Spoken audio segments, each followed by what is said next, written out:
Can I say praise the Lord? Amen.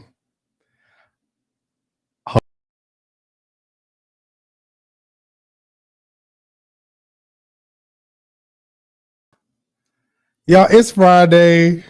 It's Friday. Hey, it's Friday. What's up, brother? Hey, what's up, sister? Good evening. Good Friday. What's up, KC or KS? What's going on? Tarina, hey, what's going on, y'all? Come on in. Brother, you want to come on? You know what I'm saying? You know, I'm thanking God it's Friday. Okay, I'm thanking God. Okay. Oh Lord. You know, I'm just I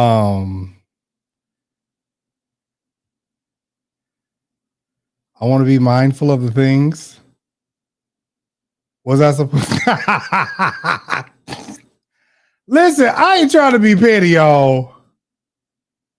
Yeah, I'm talking about Reginald Sharp. I'm talking about I'm talking about I hate I have to do this. I really hate I have to do this. I'm talking about Reginald Sharp, okay? I did. Y'all know I'll be putting out content like this. Y'all know I'll be putting out content like this. You know what I'm saying? It is what it is, you know. What's up, Pastor? Oh, y'all, we're gonna be back at the store. You know what I'm saying? I just had a funeral stuff I had to do this morning. They got another one I gotta do tomorrow. Hello. Yes. All y'all good peoples, hello. Y'all tell your neighbors and your friends the king is on. We got a lot of stuff, you know, as you can tell by my thumbnail, I'm here with the jokes. I really am. I'm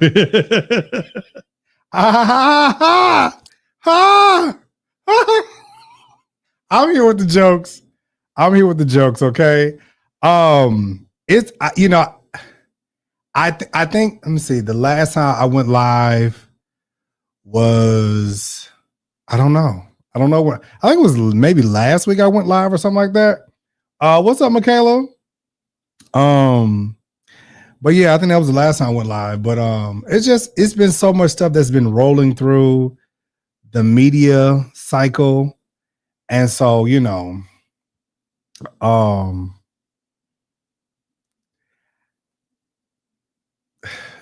want to make so many jokes. You know what I'm saying? Hey, what's going on? I want to make so many jokes. I really do. I want to make so many jokes. I just want to make so many jokes. I want to make so many jokes. It's so much stuff going on. Oh, you got your package? Good. Whew, LaKendra. Girl, I got so many. I have so many jokes. What's up, Edwin? Darius. Darius, text me real quick. I'm gonna let you make some jokes. How about that? I'm gonna let you make some jokes. At least let me get a weekend. No, I didn't forget about y'all. I promise I didn't. Y'all, I'm telling you, I came home. Y'all, I went to sleep. When I say so good, I mean so good. Baby, I was on that plane. When I tell you, I was on the white. I'm just like, why would you sit behind me and just letting them rip? I was just so bothered.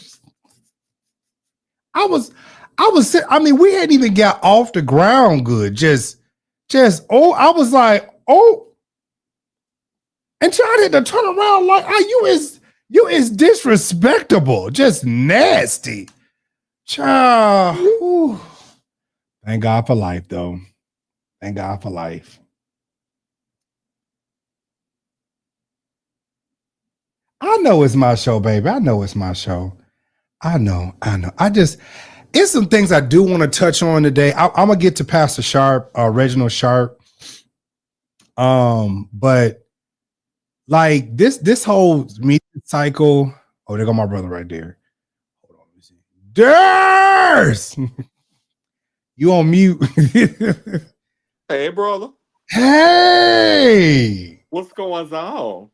I can't do no jokes like I want to today. You know. Well, you know I'm a comedian. You know I'm getting ready to go down to the convocation with the children Oh, okay. over in Tampa. Oh, wait. What convocation?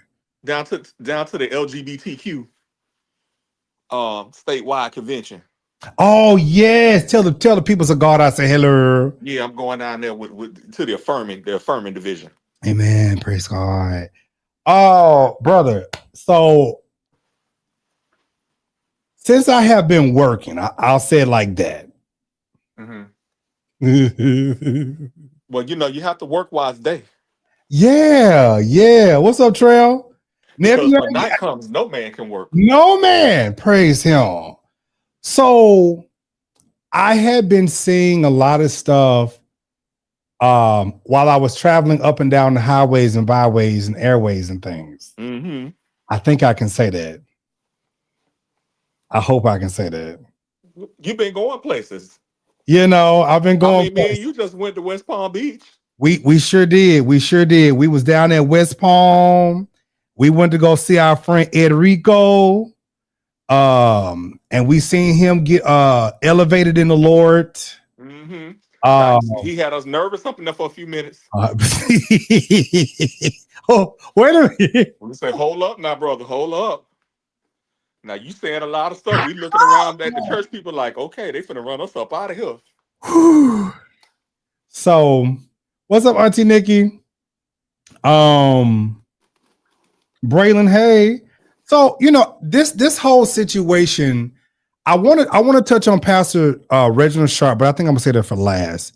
But this whole stuff with brother, when I tell you, like, you know what I'm talking about, right? I I, know. I I have so many jokes right now. I have so many fucking jokes.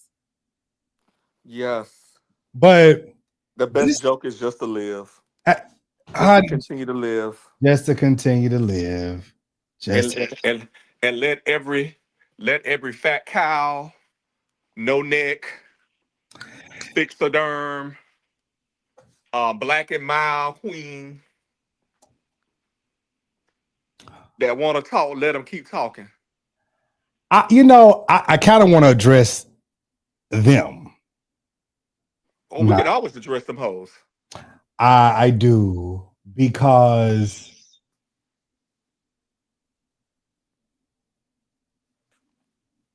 You know, I don't like either one of them, so it don't matter. oh Lord Jesus. I But you think know what, brother? it's a little I too early. honestly, you don't even got to give them too much attention because honestly, It's too early. honestly, It's it's too early, uh-huh. and um a part of me is like people really do their best to try to see the worst come out of you. They really do. They do. They really do. They really do. It's just like this man. What's his name? Kirk. What? Christopher Kirk. What's his name? Somebody the one that just got killed. Yeah, the one who got unalived. Oh, the white supremacist. Yeah, him. Uh-huh. It don't matter to me what his name is. Right. And I was listening to Funky Deneva. I was listening, and it's like all these people want to talk about, oh, I'm praying. I'm like, how is it that y'all praying for this man, but he didn't give two? Now, the only empathy that I have in the situation is for his wife and most especially for his young children. Because I do think that children are innocent children are taught by their parents. So they're taught. So they're taught to love. They're taught to hate. So I do have empathy for them. Um, and certainly I don't want to see anybody lose their life in that way.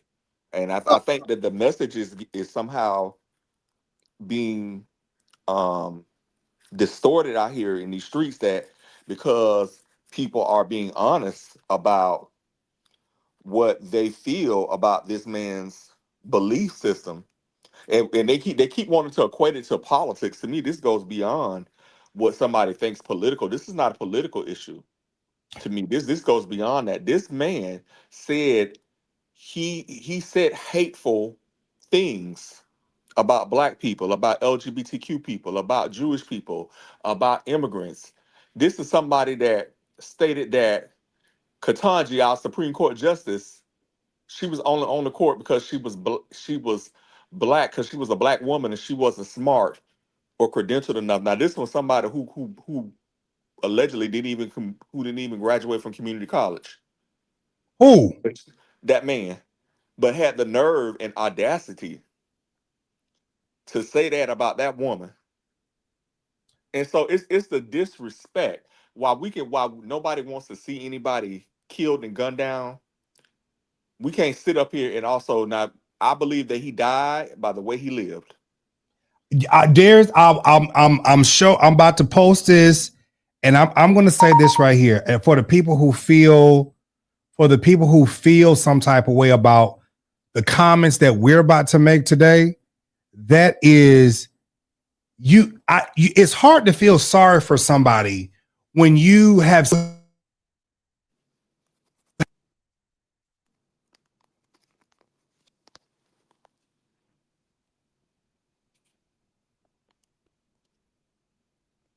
Brother, I can't hear you.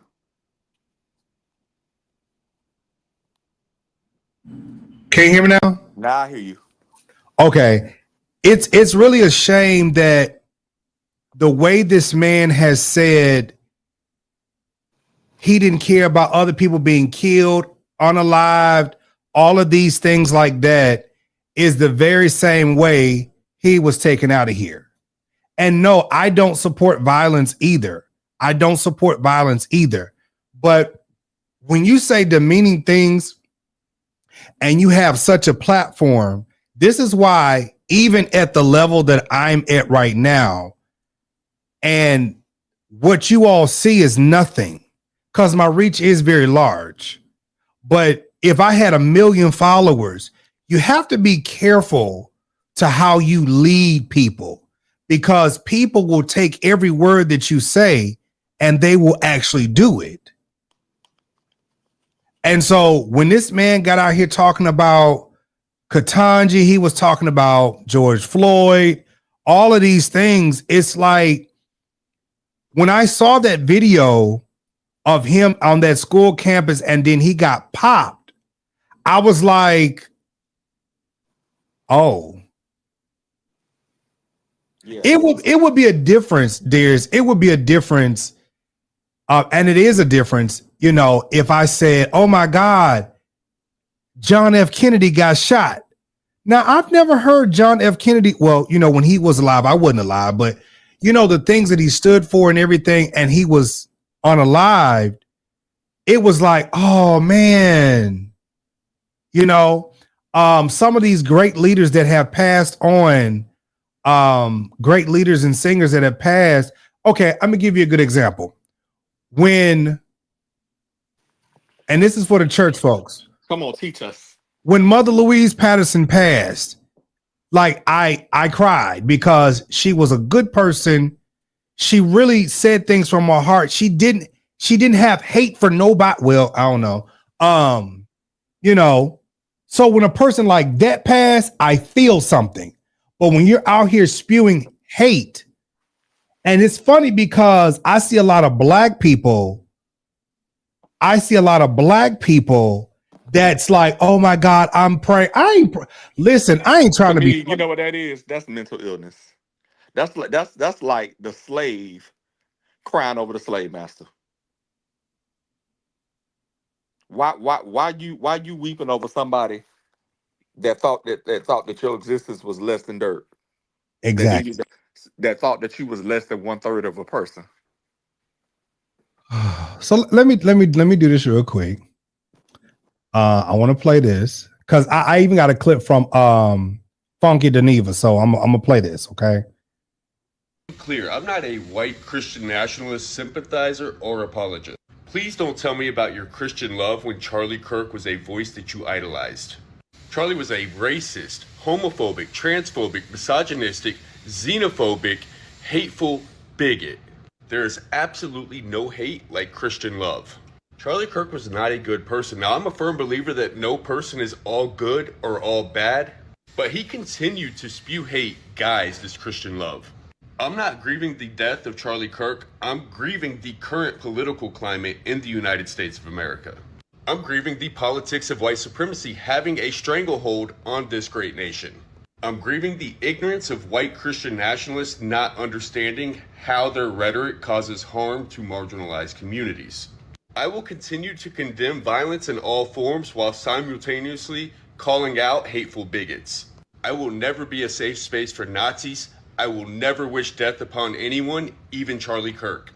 This isn't a time for celebration. This is a time for grieving. And the way that you grieve and the way that I grieve will likely be completely different. I'm grieving the ignorance of this nation. You're grieving the death of a Nazi.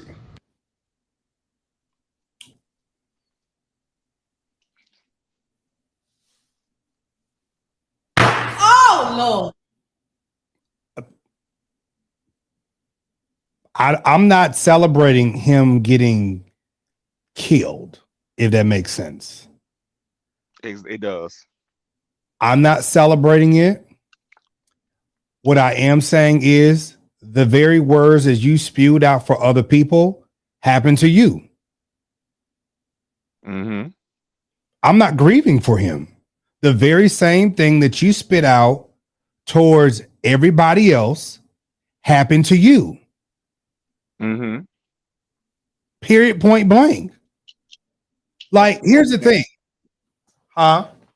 You know what? Can you hear me okay? Because I got this Bluetooth on. Yeah.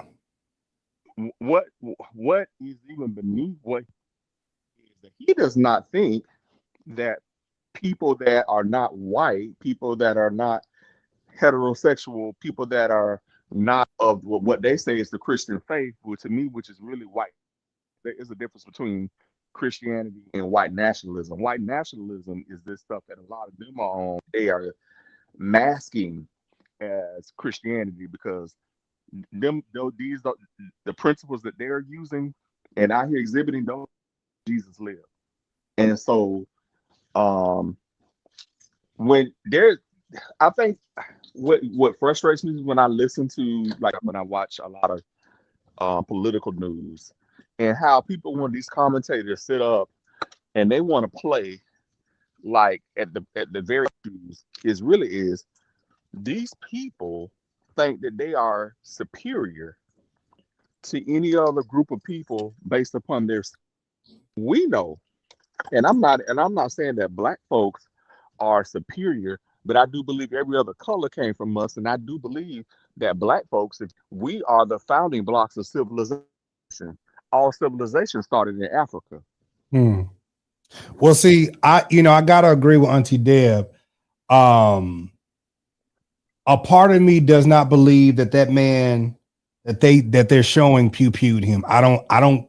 It's like, because the same man that they said did that to Trump, like, we ain't seen no funeral, we ain't seen nothing. To me, it's a lot of propaganda to get people to stop focusing on the bigger picture of what's really going on. When yes, the Epstein stuff is going on right now, and it's like, how can we get the focus off of that? How can we get the focus off of the Epstein list? How can we take the media focus so it becomes all of this stuff? And now we have this man who just been, and I'm like, and me personally, I was like, now I've seen people get shot in the neck. I've seen it. And it just looked like it just went. And I'm like, Baby, the way he did that, and it was one shot, which, you know, the way he did that, like he was not an amateur when it came. brother, your thing went out. Hold on, okay, can you hear me now? Yeah. Sorry, I got in the car. Yeah, he was not. And then to see even what happened after this, you see, we got HBCUs that were bomb threats were called in. They had to shut down. Like, what we got to do with this? First off, we knew it wasn't us. First, What does the black folks got to do with this? So this man was at a whole white situation. Yeah, I mean, come on, it was probably 12 black people in the whole state of Utah. Hello. We already wasn't us. Marcus said Trump sent that man to Dubai. But it's just like the way the whole thing, it was like when you look at Trump's situation with the whole assassination attempt, you look at this, it's like so much stuff was kind of staged. And I'm like, Charlie Kirk probably then went got a whole facial restructuring Nah, surgery. I don't want to say that because I don't believe it was staged. I do believe that this was very real and he was killed. But Hurry up, Jazz. Hurry up, Jazz. Hey sis, they're gonna use this. They're gonna use this to further Trump's agenda, what he wants to do. Yeah. Hold on. Here we got another one. Hold on. Got another one. I think it's worth it. I think it's worth to have a cost of, unfortunately, some gun deaths every single year. Someone should have just took care of it the way we used to take care of things in the 1950s or 60s. You know, in the old days, boom, firing squad. No, it's true. Boom, gun, bang, bing, bong. When we were strong, bing, and it goes quickly, right? It's called, you're dead. I'm gonna play this one more time because y'all not listening to what these people are saying. So when it happens to them, like, what are we mad about? Like, what are we? Like between Trump and his people, they're saying people should be shot and unalive.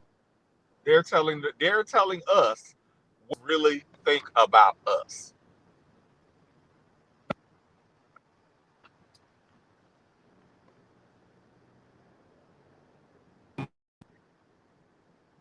And the problem is, too many of us we keep looking the other way. I don't know why my audio keep doing this. There we go.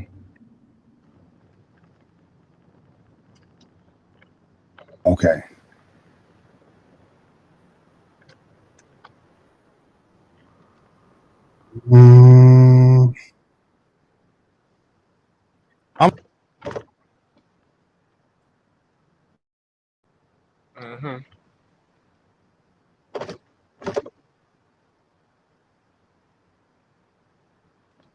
I think it's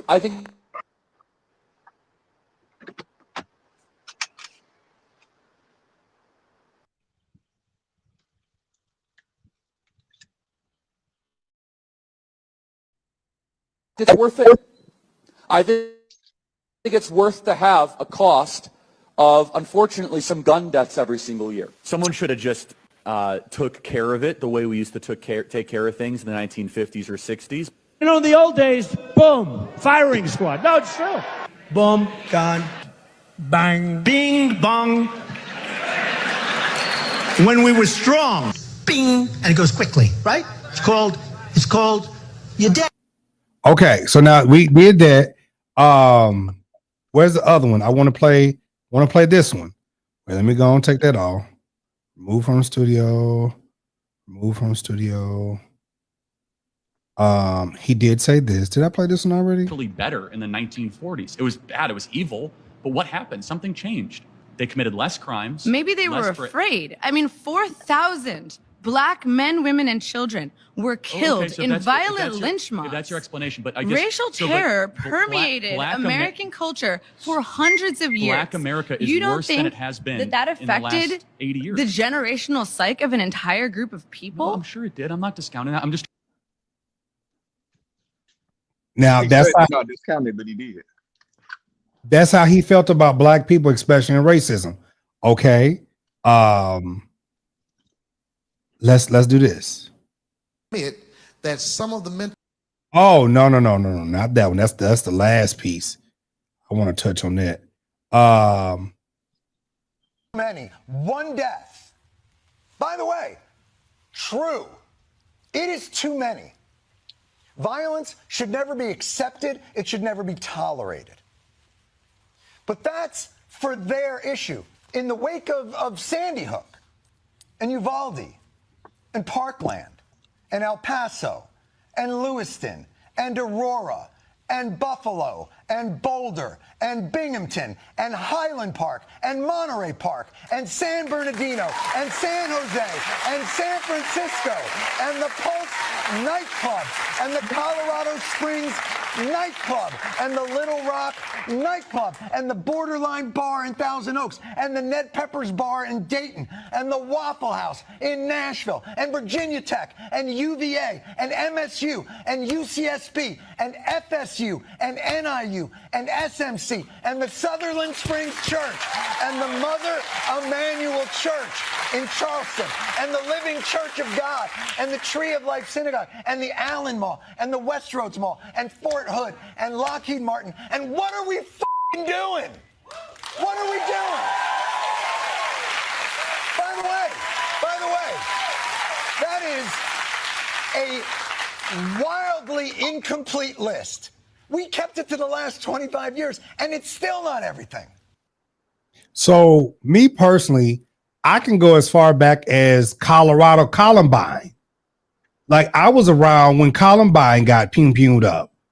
Like, I was in school. I think I was in middle school or elementary or something like that when Columbine got pew-pewed up. And I'm like, y'all, there's nothing wrong with having a weapon. There's nothing wrong with having a pew-pew on you. But when people are freely going around and there are no consequences for this stuff, this is absolutely ridiculous. It is. Like, and now, Florida got an open carry now. And so wait and see. Right. And Kent State, like, I remember, like, you have kids, we're having to have procedures for stuff like that. We're like survival techniques for in case something like this happens. This is ridiculous. Who wants to live like that? Like the whole situation that happened in Texas. And then when that young that the trans person that walked up in that school shooting them people, like, it's a lot of stuff going on. And Trump being at the helm. Do you know? Yeah. Nobody even talked about those kids that got killed the same day that all that stuff happened with Charlie Kirk. It was really what kids?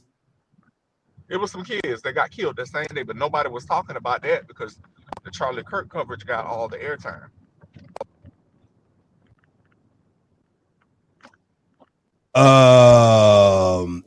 I don't know what that's gonna help. I mean, I don't know. I don't know what carrying the Enoch outside. I don't know, baby. I don't know. It's some things I do want to say. Listen here. I know prayer can move some stuff. Head of both Shate. Hello. Oh Lord. Oh. That's all I'm gonna say. Hey, baby, I tell you one thing.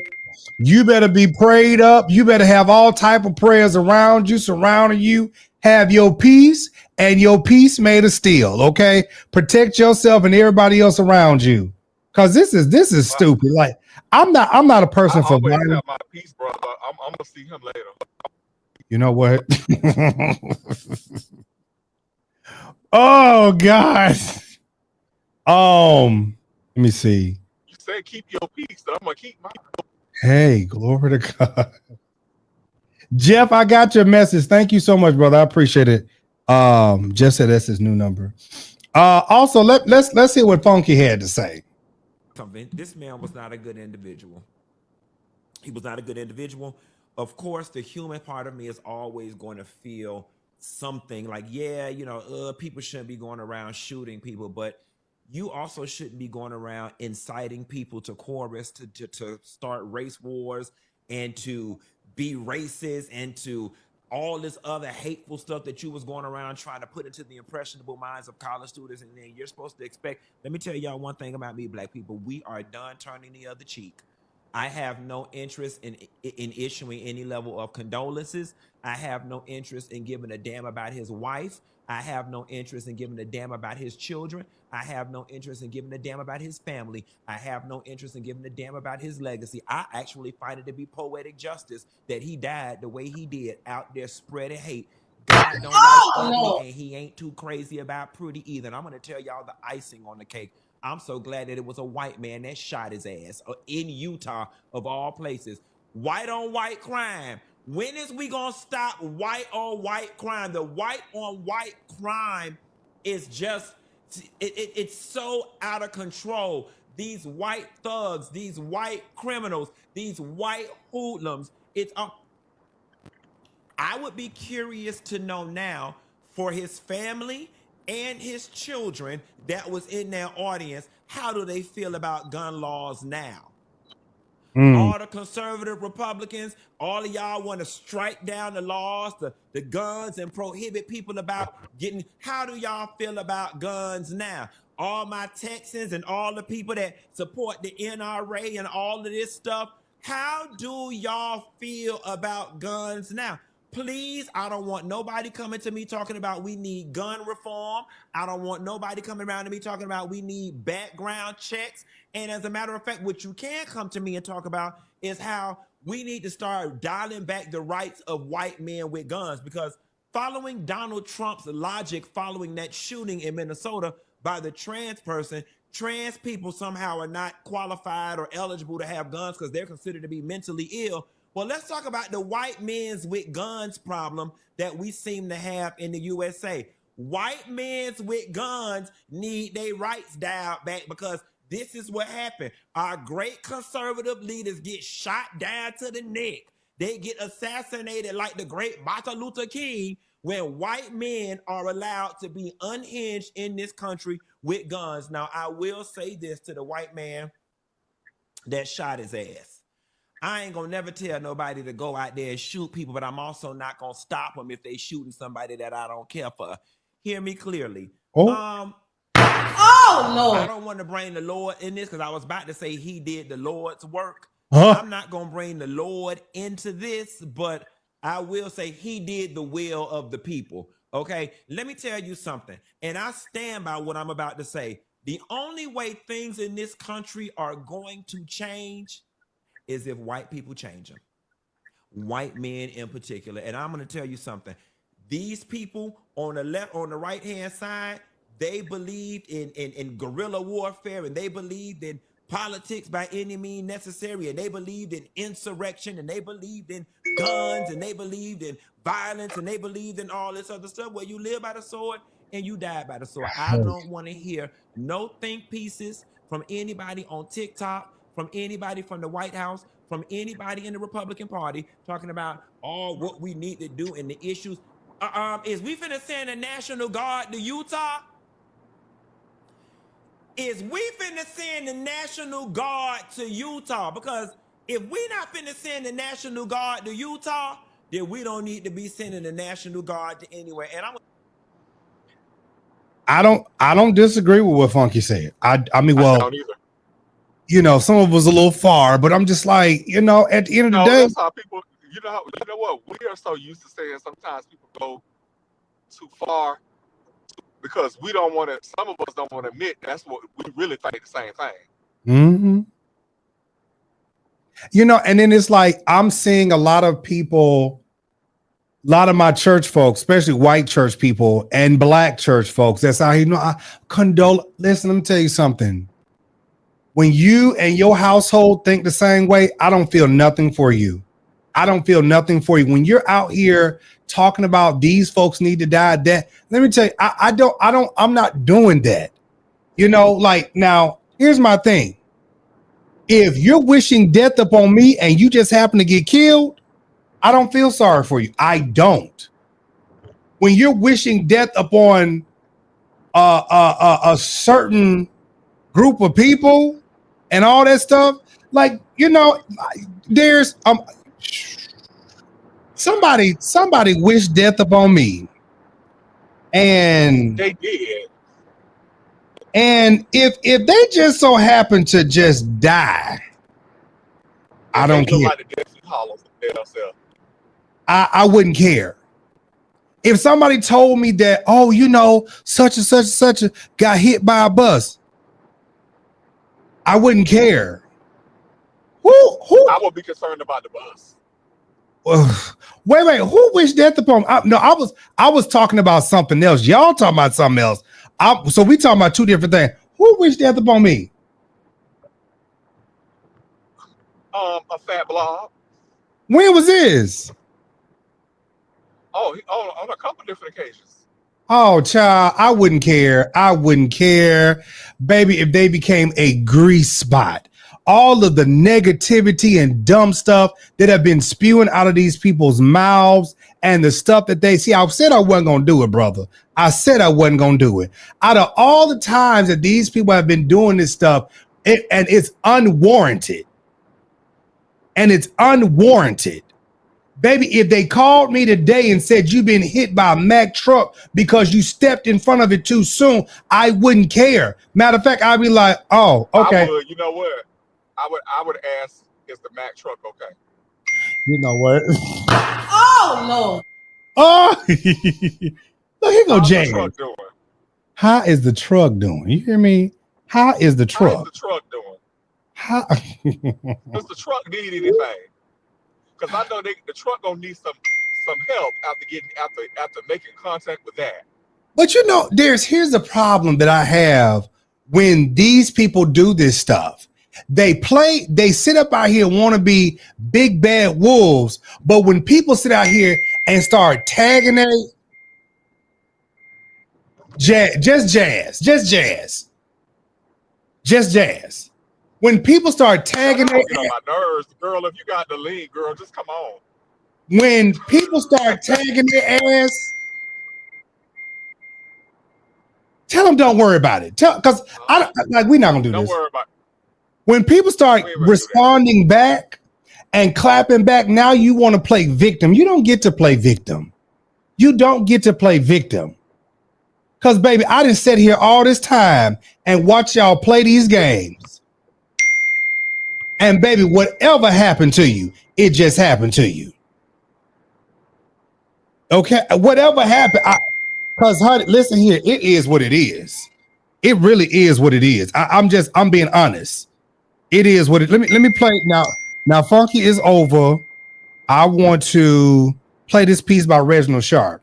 Has to admit that some of the mental health challenges and the mental health crisis in this country, the church contributed to a lot of it. If you get quiet now, it's going to be a rough ride later. The church has contributed to a lot of mental health problems in this nation. And now I'm going to give a separate commentary to this as well, because between Reginald Sharp and E. Dewey Smith, I'm going to tell you just like this. They're saying pretty much every single thing that Carlton Pearson said before he died. And see, now everybody in the black community and somewhat the world at large is saying the same thing, and now they want to accept it.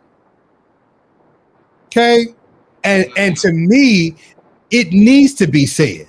And if you go, oh, y'all being heretics, y'all being, here go Jazz. Hey Jazz, y'all being heretics, y'all being here. No, it's time for people to really wake up and smell the coffee, because it's so much stuff that's going on, and we can't sit up out here and play like what we see we don't see, what we read we don't read, what's really going on is not going on, because baby, the church has played in our face for years, and we done came to the service like we done shifted gears that quick. No, we're still on Charlie Kirk, Okay, tell me stuff. But we on Reginald Sharp right now, because they keep wanting to mix Christianity and politics and all this other stuff like, oh, Londisha, girl, I need some excitement today because I am on a roll, girl. I'm on a roll. I need you to come. I need you to flow in the spirit, okay? Flow in the spirit. Now back to Reginald Sharp. And see, Reginald Sharp, E. Dewey Smith, Bishop Olds, and a whole lot of other bishops and preachers and stuff are saying the things that need to be said. But see, don't nobody want to publicize that, share those videos. But all y'all want to hear is, and y'all want to hear a bunch of hooping and hollering. But then y'all want me to have the Christian love for somebody like Charlie Kirk. No, y'all can kiss my ass. Because Charlie Kirk wasn't no motherfucking Christian. And he ain't know nothing about no damn Jesus, but his white Jesus. First of all, I didn't even know who he was. And when I saw it, I was just like, okay, he got popped, and he got popped by one of his own. But what has me so perplexed is how is people like Patti LaBelle with her old washed up ass up there doggone giving tribute to this mother? Like, don't get me wrong, I don't condone violence. Wait, when she give tribute? She did like the other night at her show. You can't get auntie too much. Yeah. London, do this for me. Turn your blinds the opposite way because it's glare. Yeah. So she had paid. So what she said, Jazz? I don't know. I didn't even look at it. I just saw on the blog where they said Patti LaBelle was in the middle of her selection, her AB selection at one of her shows, and she had stopped to give reverence to Charlie and Auntie Patty. Yeah, and I'm like, but then on TikTok, I seen where they was like, one of the girls, she went viral too. She was like, black people stand down. She said, y'all don't say shit. Y'all don't do shit. She said, y'all let them white mother. She said, it's one of their own. She said, because, and I agree with her, had it been the other fucking way, you wouldn't be seeing no doggone captain in a football team talking about, I'm gonna pay for the rest of you, I'm gonna pay your children's livelihood and your motherfucking damn education. Bitch, what? He's not a captain. He's just a running back. Well, who the hell ever he is, he got enough cha-ching to motherfucker make that statement. Mm-hmm. So I'm just like, where is the outrage in if it like, and then this dude was blatantly on his platform talking shit about the black community and the LGBT community.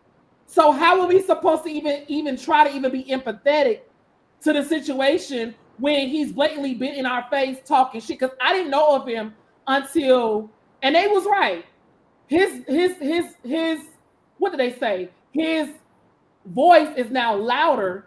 Yes, louder because we didn't know who the fuck he was. So yeah, naturally we're gonna go and look. Well, actually, if you follow politics, he was already out there. Yeah, because he was largely responsible for Donald Trump getting the young white male vote. Because and also, started, I think it was called Turning Point. Also, Darius, do y'all not understand? Do y'all not understand how much this man makes just off his social media podcast? They said this man makes $80 million a year. What the fuck is anybody over there talking about? Oh, I'm sorry, I didn't mean because I'm sorry, husband. So what the heck did y'all talk about paying this man's children's livelihood? Like what? Like it seems like a stunt to me. Excuse me, I'm trying to tell you. They're trying to make him. They're trying to make him a martyr. A what? They're gonna make him a martyr. It's like they're trying to give him. They're trying to make him a martyr. A martyr. Explain that for the people that don't understand, because So what they're gonna do is they're gonna take him. What happened to this man? They're gonna. Trump is gonna, and the right wing are gonna take this and use this to further their issue. They're gonna say this is why we need, for example, the military in all our cities. But what issue is it, Darius? Because it's the white person that shot him, not nobody black. Didn't nobody give a fuck? What they're gonna say is it's the radical left. And oh, girl. They're really saying they're saying this is the Democratic Party. I did see that they're trying to blame it was a nigga that shot him. It was a man. Yeah, they're saying if you are black, if you are gay, if you are a Democrat, if you are somebody that believes in socialism, if you are if you are Jewish, if you are not a white male, you're not a white. That's what it's Christian giving. nationalist. It's giving supremacists. You are the problem. Well, I'm gonna tell y'all right now, for everybody that's viewing, I don't give a fuck. You went your and the thing about it is, brother, I did see one of his episodes where he was talking about what did he say? He said something in regards to the gun shit. And I said, oh my, look what done happened. His ass done got turned around and got popped. When he said that there are no needs for guns in America, or whatever the case may be, whatever he said, he got popped with one. Clearly, right. You said all this stuff about gun laws and gun safety and everything, and you got popped with one. By your own. This is we didn't have shit to do with it. We had shit to do with it. You went out there, you use your platform to talk shit about the black community. You talk shit, but my thing is this, because the episode I saw when he was at one university, he was talking about. So you're telling me that the black people needs reparations for what? Yes. Oh, are you fucking kidding me? And he said, "Why should I, you as a don't white even man?" want to start on what you think about the trainees. He said, "Why should I, as a white man, have to pay for black people? Bitch, this ain't got nothing to do with you, ho." But you know what? This is what's so crazy. People like him and black people think like there are some black people who think like him too, because it's like, why should this group of people get reparations? My response to that would have been, if I had a chance to see him face to face, would be, well, then why the fuck did your ancestors take y'all raggedy monkey asses over there to motherfucking Africa and bring a bunch of niggas over here? Why? And then we were still in Africa. And then we gotta be in servitude and slavery all these hundreds of years, and then we gotta struggle to be free. We gotta sit up here and fight to be free. We gotta go to a whole civil war to be free. And then when we get free, we still not motherfucking free, and we still out here fighting and stuff. And then 2025, hell, we're in a free form of slavery, if you want to be technical and you want to be honest.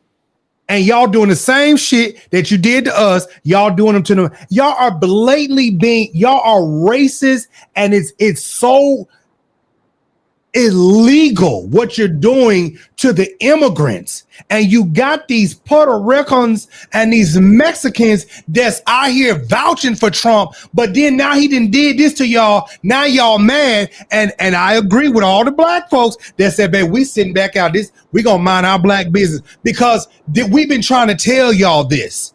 And again, we're better together if we all come together and fight this stuff, because again, white folks started it, and white folks gonna have to fix it.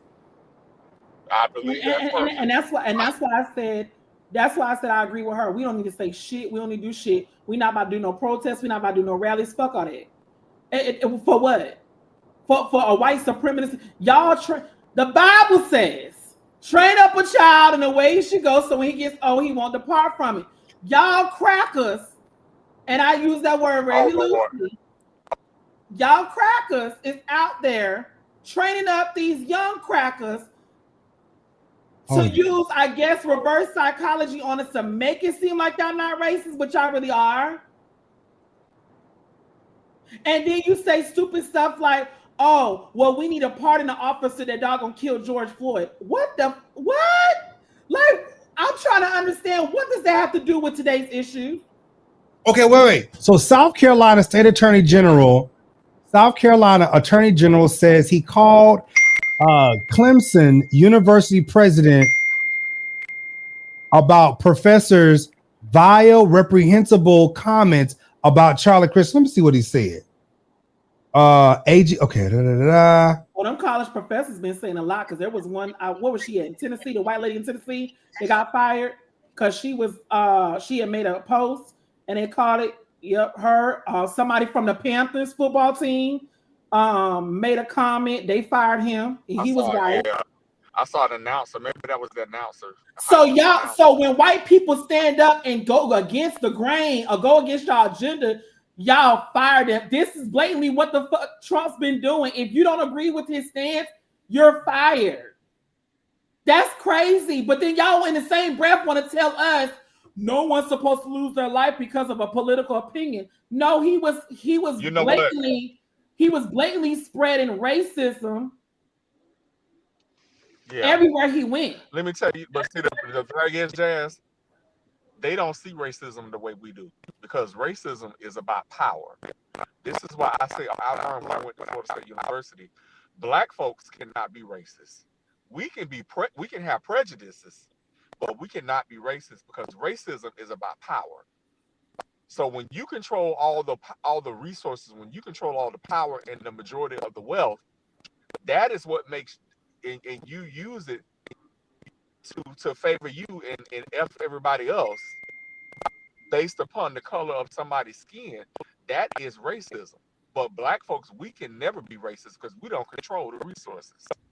And so I love when they try to flip that around on us. I'm glad you said that. Because we're not racist. But I'm glad you said that, control the resources, because one thing I noticed, I was out today driving Amazon, and I was looking at all these badass houses, I mean bad. And they by white people or other ethnicities. So it almost is like y'all have a foot on our necks when it comes to us trying to be better or better ourselves. And it's getting harder. Do you notice? It's getting harder. Think about it. The price of everything has gone up. Your money don't stretch as far as it used to. Hold on one second, y'all. You know, it's getting hard out here. So the teacher said, To be that way. I'm sorry, Darius, hold on. The teacher said thoughts and prayers to his children, but IMHO, America became greater today. There, I said it. What is IMHO? Wow. In my opinion. Oh, okay. Oh, well, I know IMO's in my opinion. Okay. IMHO. So I'm not gonna say I'm celebrating. In her honest opinion, yeah. In my humble opinion. But you gotta be careful because like here in Florida, the education commissioner. No. He's in South Carolina. To anybody that. No, I'm just saying here in Florida, the education commissioner put out a statement. If you are an educator in the state of Florida, they basically told you if you out here saying some stuff about this man that they don't like, that you subject to losing your job. So I'm saying this. I'm not saying that I'm not celebrating him being shot or anything like that. What I am saying is that what you have put out, it's ironic that you got shot the very same way of what you put out. Yep. Now that's what I will say. You reap what you sow. But you know, I really feel what they're saying is you as a teacher, you have to be careful to what you put out, especially when you're a teacher at a company, because you ultimately represent that company. On your own time or not, you are a teacher, and you know how these people do. They're going to research you and everything like that. So you got to be careful. When you don't own your own stuff, you can lose your job behind some stuff like that. And honestly, this was a white man. Hold on, let me move this over. This is a better picture right here. This is a white man who said this. This is a white man. But my thing is, it's like y'all are trying to feel. You right about that. Y'all trying to feel some type of way about this man being unalive, but look at everything that he said. He didn't care about all these other. He didn't care about George Floyd getting shot and killed. He didn't care about Breonna Taylor getting shot and killed, Trayvon Martin, and all the rest of them. So it's like, I mean, for me, I'm like, well, what you gave out, I'm gonna give the same energy too. Yeah. We don't care. Y'all didn't care about it, and it's sad it has to be that way. But what do y'all expect for us to do? What can a black person get out there and say? Oh no, like what can we say to even make this even? We don't have nothing. He was not for us. Gay, black, straight. He wasn't for us. So I don't understand the outrage. Oh, the AG is a bootlicker. This cracker was out spewing race hate. Like spewing, like blatantly just on his knockers, really just going for and did not give a fuck. And we're supposed to just sit here and listen to it like that. I think there is a fine line between your opinion and facts. And what a lot of stuff that he was putting out was of his opinion. Are you okay right there? Or do I need to move you to the top? Ooh. Brother, I'm okay. Hey, it's okay. Whether I'm on the top or the bottom, baby, I'm still always on top. Praise God. And why do you always have me? That man that last London, night. didn't we just have that conversation this morning? Right. Even And when why you're on do the you always- bottom, you still on top. Why do you always have me on the bottom? You came in when you came in. You came in. No, you ain't moved me to the top yet. Oh, you got a problem with being on the bottom? Well, because you don't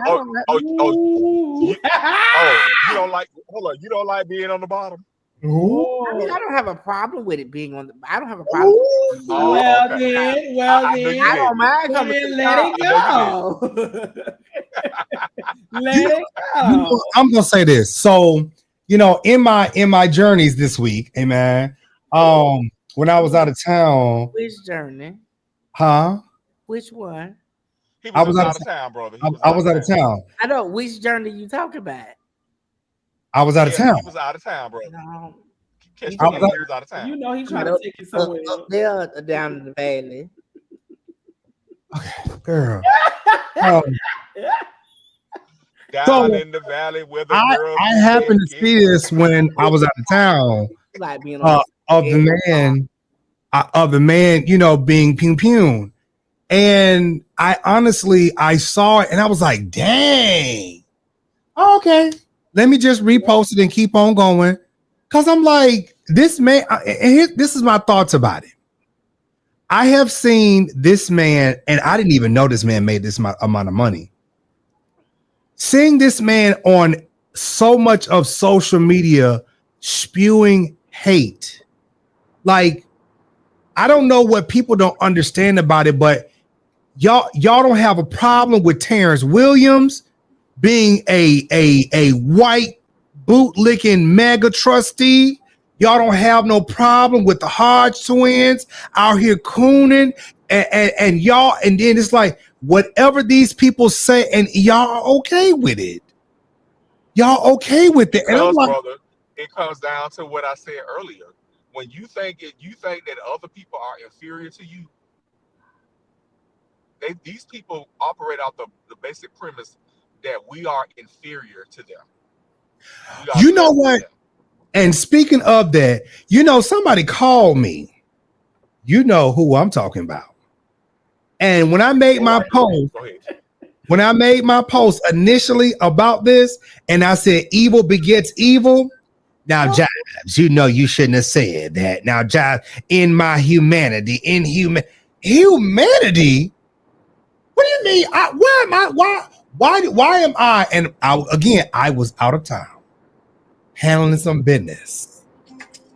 And I'm like, why do you want me to feel bad about this man that was a racist, bigoted, he hated women, but you was married to a woman, and you said all this vile stuff about black people, brown people, people of color, and you want me to feel sorry for him? And then y'all out here talking about, he's with Jesus now. I don't know what motherfucking Jesus y'all talking about, but you ain't talking about my Lord. Oh, Lord. You ain't talking about my Lord. Baby. And what's so crazy about this whole scenario is I really do not feel like this is the end. Like something in my spirit is saying this is about to, and somebody has said it, they were like, this is about to turn into something civil. And I'm saying to myself, how is that going to turn into something civil when it was not us that did it? That had you know what? I know what they're going to say now. They're going to say Valerie Moore prophesied this. Because she just said it's going to be another celebrity that's going to die. You know, celebrity? Child, do you know how many celebrities have died? He was a celebrity, Jazz. You don't recognize because you weren't familiar with him. This man was well known in politics and in right wing. So politics makes you a celebrity. Millions. He was. You can be a celebrity in any genre. Yeah, So is that the reason why Air Force 2 came and picked him up with the doggone vice president to take him out? Yes. Yeah. Because he was one of their boys. Mm-hmm. You know what he helped get Donald Trump elected. You know I'm what telling this you, is turned Jazz, you don't into? understand how many white men they sent this man to college campuses across the country during the election, and he galvanized white men to vote for Trump. Now, mind you, he did not go to any historically black colleges, by the way. Oh hell no, he wouldn't make it Why out. would he? He thinks we're inferior. He wouldn't make it out. Why would No, but what I'm saying is just, Darius, he didn't go to any historically black colleges, so why would he black when he colleges thinks would you're have inferior? and I'm saying I know why he didn't go, but Jazz, look your sister. You have to watch the news to know what's going on, and when you start watching, it's gonna be a lot of shit that you're gonna be like, oh, okay, I see what they're doing. You got to, because if not, you're gonna be a lost black person like some of the rest of us. I watch it, but I don't. Like the questions you asking, you're not paying attention to what. No, what I'm saying is that I don't sit there and be glued my eyes to the damn TV. No, don't be glued to the TV. No, but I'm saying I did not know who this person was. I'm not because politics, especially when it comes to. But Jazz, let me tell you something. He know who you are because you don't even want to know the stuff he said about trans people. And see, this is know what this man, the stuff he said about trans people. And this is the other thing, especially with content creators that do have a following, especially a large following. If you are making money, this is why a lot of them have security. This is why, and you know, I don't talk about Madison a whole lot because it just is what it is. But this is why Madison, if I was her, I would beef up my security. I wouldn't just use G, because these people are stupid and they're ignorant. And for me, this is why, like me, even when I was going out of town this week,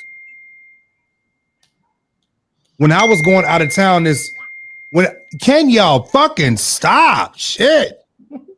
This is why I was, a little apprehensive, because I know people are stupid. And because again, when I go places where I have people that are surrounding me. I do that. And if it ain't that, I'm not going too many places, because I'm just not going to do that. Now, here's the other thing. When your platform becomes 100,000, 200,000, 500,000, $1 million, and you need security. Okay. Especially when you're a person that is an influencer. Hey, Faith, when you are an influencer and you have a big audience, you do need security. People are crazy out here. So I guess my question with this situation is like, how do you guys do y'all don't have no feeling about? I have no feelings. I have no feeling. I have no feeling. The only thing I'm concerned about is that now you already seeing forms of retaliation. We saw 3 HBCUs where bomb threats were called in. Now, because you got elements of people out there that's gonna want to target blacks, LGBTQ, anybody they consider. Well, why? What do we have to do with that? Nothing, but they gonna use this to do what they really want to do. This is that's what I said. This is all they looking for was a reason, Jazz, to do what they really want to do. Big. Oh my God! Who sprays gold spray paint around their edges? Oh my Jesus!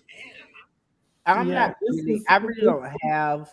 Do I want anybody to do? Is killing somebody good? No, but you do have to realize you cannot say everything that comes out your mouth and think you won't have repercussions. And that go for anybody. And that goes for anybody, point blank. Period. So why is Orange Face still in the office? He's surrounded by security. They can't never get to him. He is because all the people in government are people that think the same way he do. Do you know how many people have basically licked his bottom? He ain't going nowhere. Said black people don't need to do anything but be prepared, ready, watch, and pray, because civil unrest won't be against us. It will be the white ones against the government. Yeah. Yeah, I'm gonna say y'all something. But see, they gonna try to. But you see, we didn't have nothing to do with what happened in Utah. But they gonna try to. They gonna use anything they can to strike at us. Yeah. They didn't want Kamala Harris in there, but y'all put this man in here, and he has created such havoc in this country. I saw that foolishness, child. Well, you saw that. You know why they ain't want. Well, I have a theory, but my. I know why they didn't want. They don't think this country can handle a woman, especially a black woman, being in the office. They don't think this country. But I'm like, they don't have nothing to do woman with it. has been running this country from, Don't have nothing to do with it. No, that has a lot to do with it. It has a portion to do with it, but it's not the underlying issue to me. I don't think. Okay, what is the underlying issue? Yes, Lana, tell us. Okay, so this is my theory. Please tell us. Teach us. Come on, Prophet. Teach us. Girl, wait a minute. Now, hold on. Talk, London. Amen. Come on, prophetess. Come on, prophetess. Wait a minute, bitch. This is my thing. I think, to be honest with you, I think if Joe Biden would have got out the race, got out of presidency with his first 2 years, it would have been a little bit better for her. But because he stayed his ass in there, it fucked her up in the end. How? She literally won.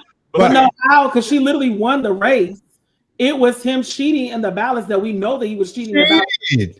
He cheated to get in the office. He did not win this election. But you know what though, y'all thinking too short term. Do y'all not realize because they're thinking long term because they think long term? When Barack Obama got in, Darius, your phone messing up. Hold on, yeah. Oh, Darius, your phone. Oh, Darius is in the highways and the byways. Yes, Rich. I'm going down here to the convention. Okay, now say it again, Darius. We think everything is so short term. We only thinking in terms of 2 or 3 or 4 years. Do y'all not realize these Republicans play the long game? They've been playing this stuff for decades. And so when Barack Obama got in office, them people decided then they was for to never let nobody black be president again. And what they have done is while we all focused on the presidency, guess what they was doing? Looking at the primary. They was taking over all these state legislatures. They was taking over all these governorships. They was, because guess what? Because the shit that happened where you live affects you more than what happens in DC. Hello. And that's why we have been telling people focus on your primaries before you focus on what's going on in the national, because the people that you put in these seats in your own state, in your own city, is going to affect the presidency. Hello, praise God. Because you got people that's living in your communities that's voting this shit, that's voting against your own interests. But see, this is the issue that I have with that too, Darius. I remember when we was in school, thank God for his son Jesus, that we had classes like civics and economics that we had to learn about the legislative and the different branches. Yeah. Do they not teach that no more? No. They don't really teach that. No more, so the generation that came behind us doesn't even understand what they're voting for or how they're supposed to vote. They're going off of popularity at this point. They're going off of what they see on the internet, what they see off TikTok. Popularity, what's popular, and that's the issue. You don't understand. You don't understand the branches. So how would you understand how to vote? Well, hell, a lot of them don't even know how to read. But this is not crazy. Now they realize what type of shit going on. I have been out of school, and I don't, baby, I'm still beautiful where I am. I have been out of school 23 years. Really? This last May, 23 years. Yes. I graduated high school May 2020. I'm sorry, no, May 2002. I'm about to say 2020, because baby, I graduated 07. I graduated. 2020 was just 5 years. Wait, no. I graduated May. I graduated May 2002. And the educations that we were getting back then, it's nowhere near. I remember we was doing econ classes. We were doing economic classes in high school at the charter school that I was going to. We were getting taught about cooking and shop class and all those things like that. Carrying the baby home. What that was called, home economics. Yeah, I remember taking the baby home and have to put the key in the back of the baby before it stop crying. Yeah, we had the flower babies, we had the egg baby, and all those things like that. Now, where are we at? What about what happened to? Remember, we had the debate team. Yes. Where we would. I forgot what it was called when we was in middle school, but we basically challenged other schools, and it was basically a debate about current political topics. Like what's going on in the political climate at that time, and there were questions that were being asked that made that as a student had to make us think, like if we was in an actual legislative range. Like it was, I have fun on it. I have fun on it because I love to argue, so I have fun being on the debate team. But they don't have that, and it's so sad because it's like what that taught us was not only what they were teaching us in the book wise, it basically went hand in hand. You took your civics and economics class, and then it led you into when you went into high school being on the debate team, and y'all went into like it's. Okay, so I don't know who this is over on Twitch. Somebody said Deer's looking cute. Lady Jazz. Thank you. Not my weave vibe. But see, here's the thing. Yeah, we learned how to balance a check, but these niggas don't even know how to balance a checkbook. And here's crazy. Like what? A lot of things these past couple of years have taught me a lot. You right, Auntie Deb, because I was on the TV too, Auntie Deb. I remember that. Yep. We was on TV on Saturday at the debate team. I remember that. Oh, that's old school. It is important for all of us to know the legal system. I'm saying that because everything that's going on, it's important for you to know your rights. It's important for you to know who's in office. It's important for you to know what bill, what laws. It's important for you to know all these things. And if you don't know, it's important for you to research. A lot of things I didn't know until I started dealing with certain things. And that's just the truth about it. And I say that, and that's in regard to everything. I don't care if how do I say this? Because I don't want people to misconstrue my words. I don't care if I'm dealing with a traffic ticket, a court case, being in court with somebody else. It's important for you to know all that stuff. If you dealing with a traffic ticket and you didn't run a light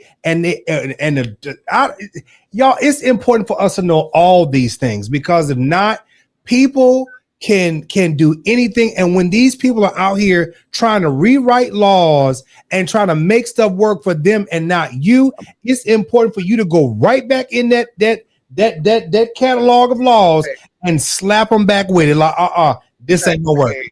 I wanted to say goodbye to everybody. I gotta go and hit to the conversation. Okay, tell them I said hey, dears. Tell them I said hey. I will. Your girlfriend. I just saw her. All right.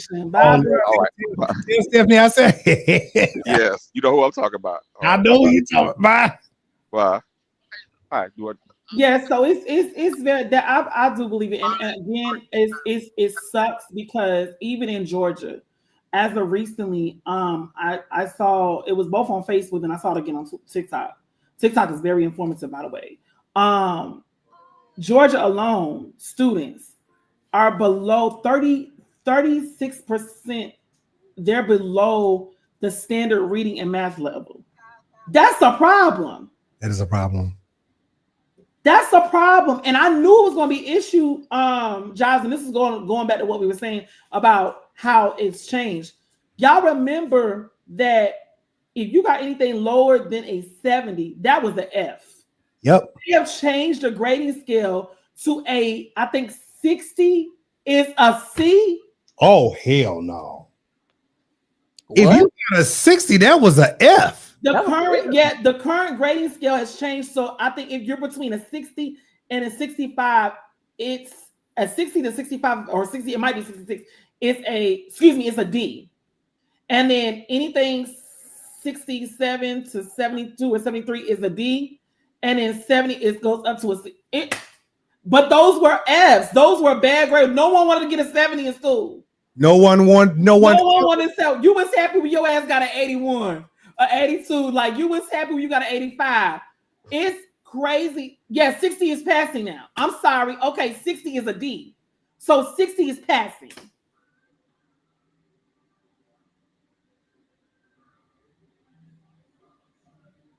Zero to 50%. We aren't allowed to fail anymore. We're told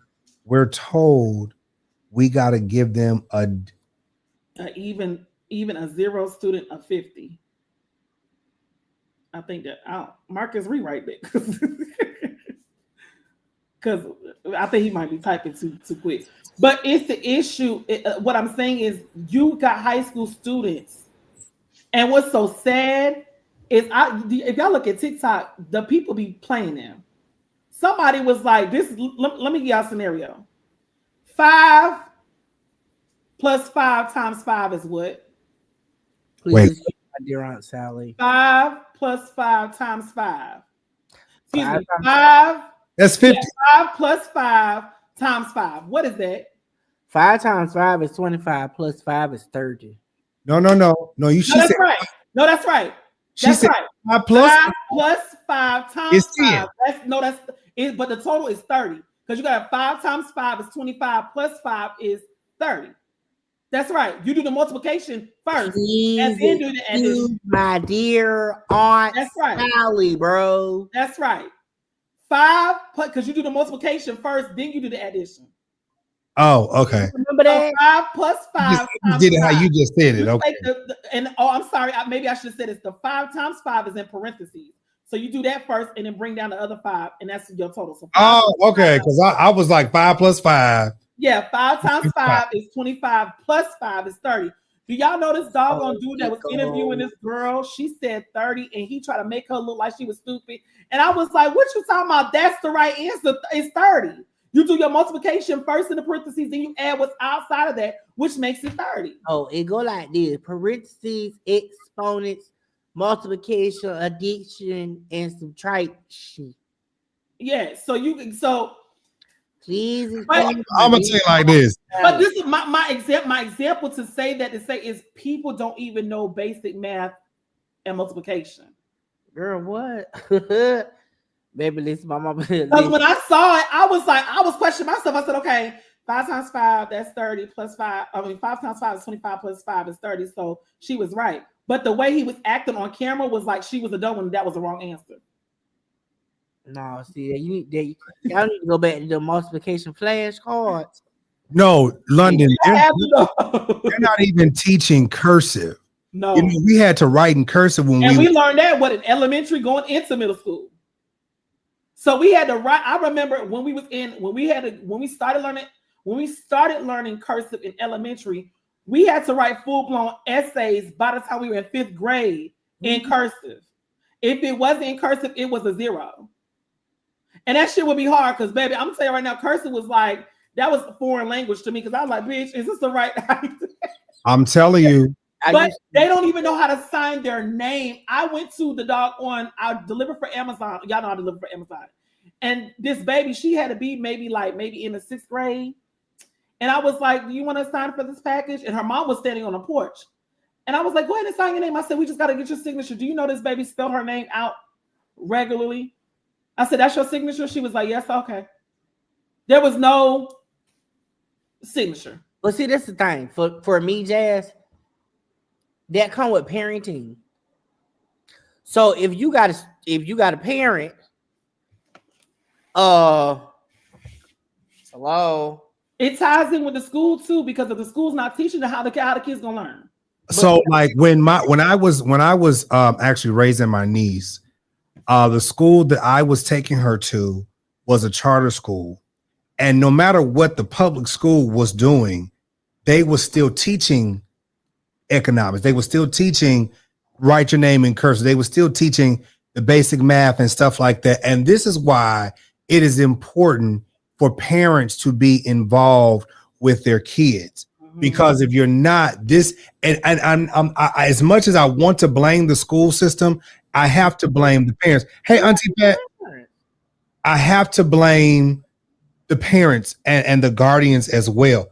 Because if you don't take out time with your kids, nobody else will. You better say it. Nobody else. You can't get mad at the school system when all of this stuff was going on back in 2020 before the pandemic really got started. And I was interviewing these school teachers and these school politicians and stuff like that. These were a lot of the things that they were saying. It is very important for the parents and guardians and family to be involved in their kids' life. But I'm gonna say, I understand life is lifing. I get it. Life is lifing. But in order for your kids to be productive, you have got to be involved with your children. Your children are not going to get it just like that. Y'all give y'all kids these phones so fast, and y'all expect here going over there, go play. No, like I miss the days when pretty much there was no cell phones. Like if you wanted to do anything, you had to get on that big box computer to go play solitaire. Even with that, husband, I miss the days where you used to have your friends come over and y'all do your homework together. Like that was impressive to me. Like, girl, what you got in your paper, girl? You get that? Like it's called socialization. Y'all having homework, like your mom, like, yeah, come over, y'all make sure y'all do your homework together, whatever. Like, I miss sitting at the table, we eating snacks and stuff, doing our homework. We're racing to make sure we got the right answers to get done with our homework. So mama can check it. Okay, y'all good. We're going outside to play, and then homegirl, mama coming to pick her up. We could like the kids. I think what's missing from society is our time. 80s babies, we had it so good. Oh, hello. 80s babies. We had it at a time where we was at a time where they first introduced cell phones. We had track phones. We had to buy the doggone cars, and every 30 seconds was a minute. Before Suncom became T-Mobile, and they was having Razors and Blackberries and Sidekicks. We came into a time where we was at the right prime, where we knew what we was doing mentally. But then when they started introducing us to technology, we still had enough sense to catch on what they was giving us. So we weren't totally dependent on social media or electronics. Jazz, we didn't have social media. Huh? We didn't have social media. Oh, we had it when they was coming out with when they started introducing AOL and dial-up and. Oh no, that was not even considered social media back then. Well, we had chat rooms. That was social media. Yeah, we had chat rooms. Chat rooms. Yeah, we had that. Yeah, it was. But what I'm saying is, we still were born in a time where we had to learn the fundamentals of cursive. I used to freaking hate going to math. I hated going to math. The math that they teach now, I wouldn't be able to survive because the shit makes no sense. You gotta do all these formulas, 10 formulas for one problem. I ain't do that, baby. Let me pass algebra. I'm good. I'll take a D, baby. Just as long as I'm passing, I'm good. Now y'all telling me that I could have made a 60 and that would have been a D. Right, Miss Nikki. We could not use calculators. We couldn't use no calculators. I remember time, baby, we used to get a 0 for using calculators. We had to use our fingers and paper.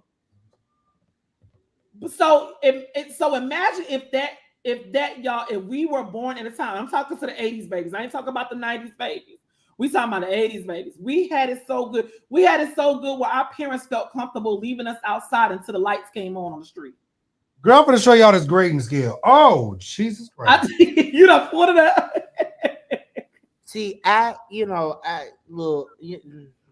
Right, Marcus, we had communicate. We had to learn how to communicate. When it came down to us fighting, we would fight it, and then we would have to hug it out and make sure that we learn how to communicate with each other. Oh, I ain't do no hugging. I beat your ass. One saying after you done doggone fought, your parents used to. I remember my mama used to, and their mama used to make us hug it out, and we became friends because it was all because there was no communication.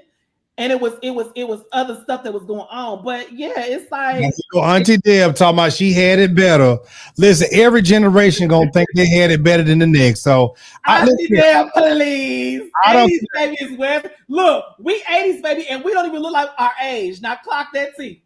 Well, here this is what I want to say about let's not get on that list. It's good. Church was a whole lot different. We're not doing that, Jazz. We're not doing it, Jazz.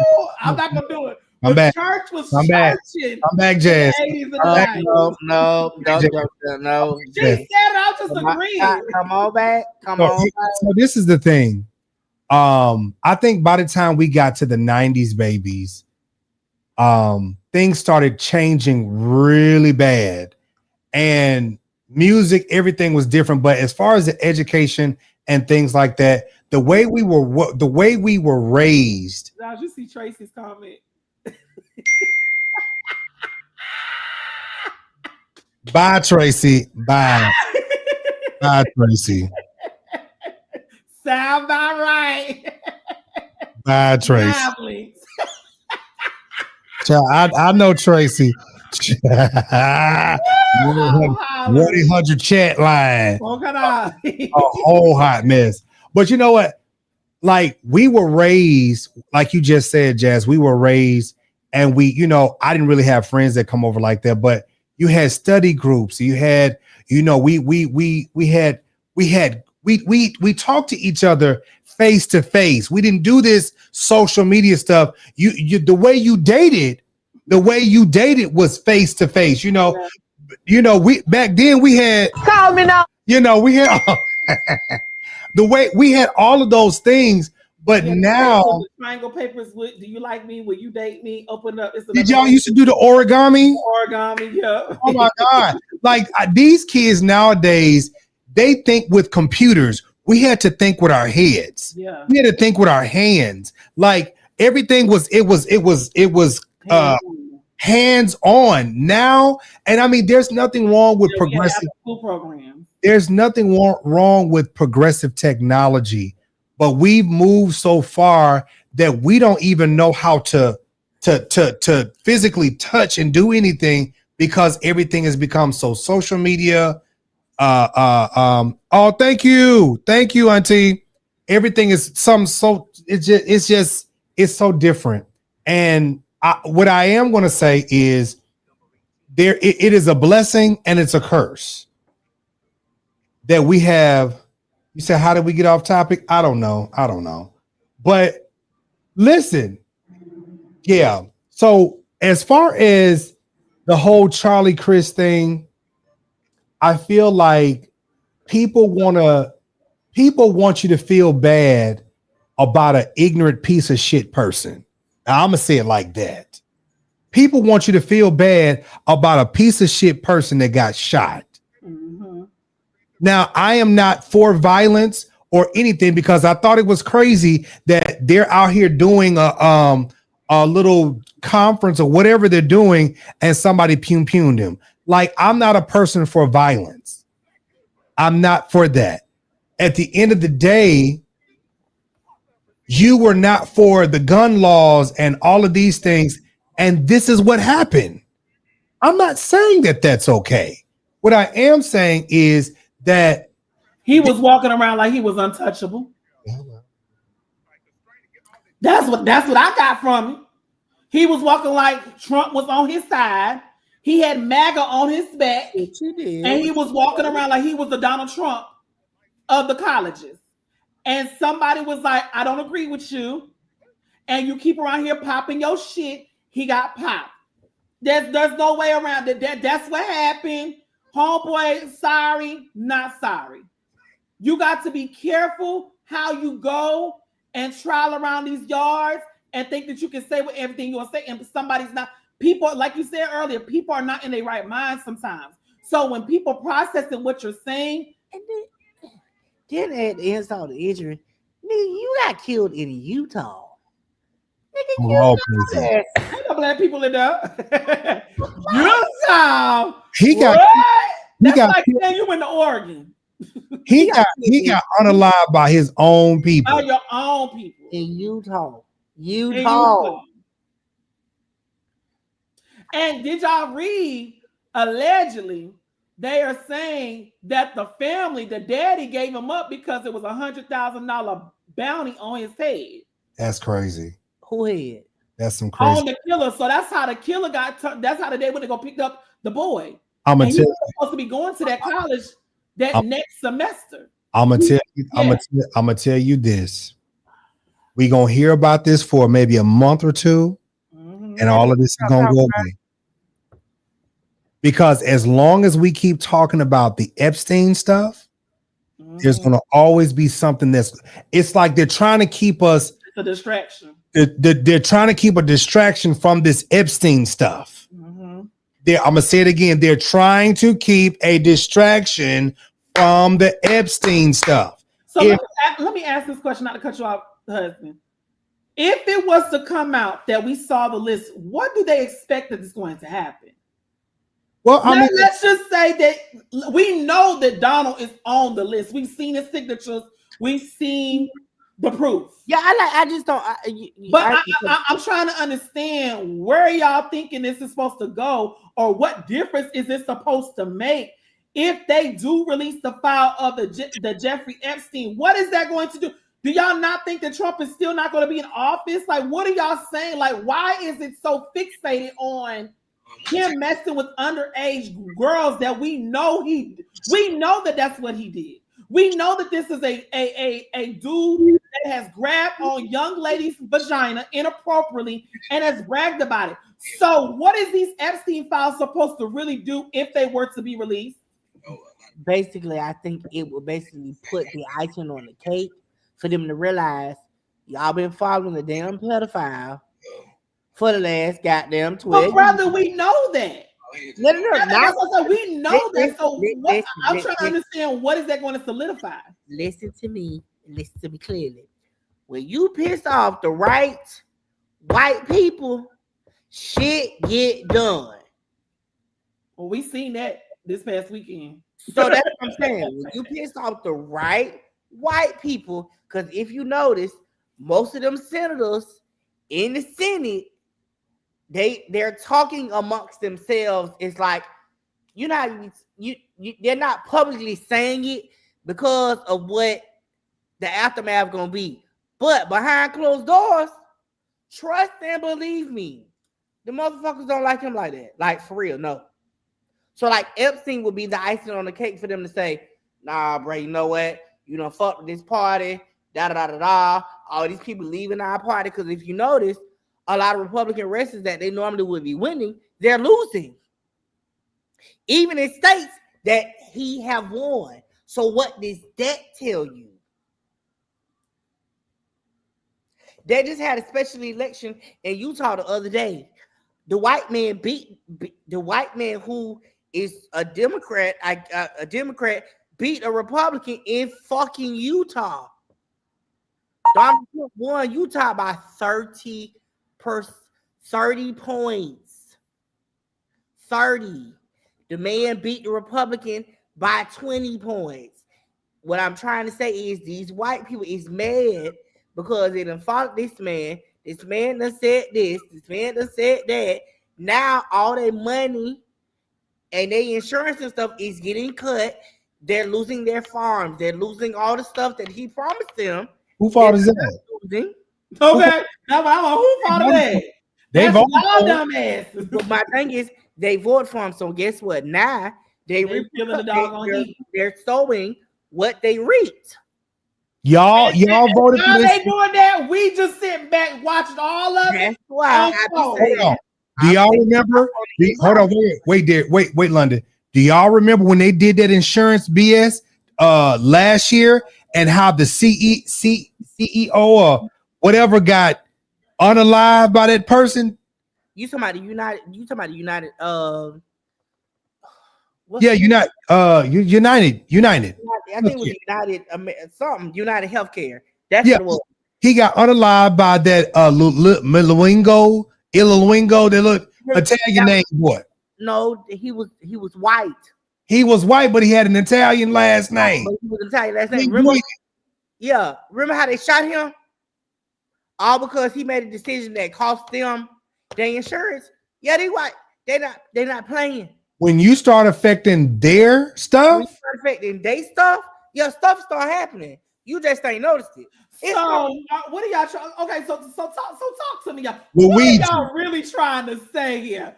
And y'all feel so when the white folks get affected, then you gonna see some. Okay. Hold on, this is the grading system. Do y'all see this mess? Ooh.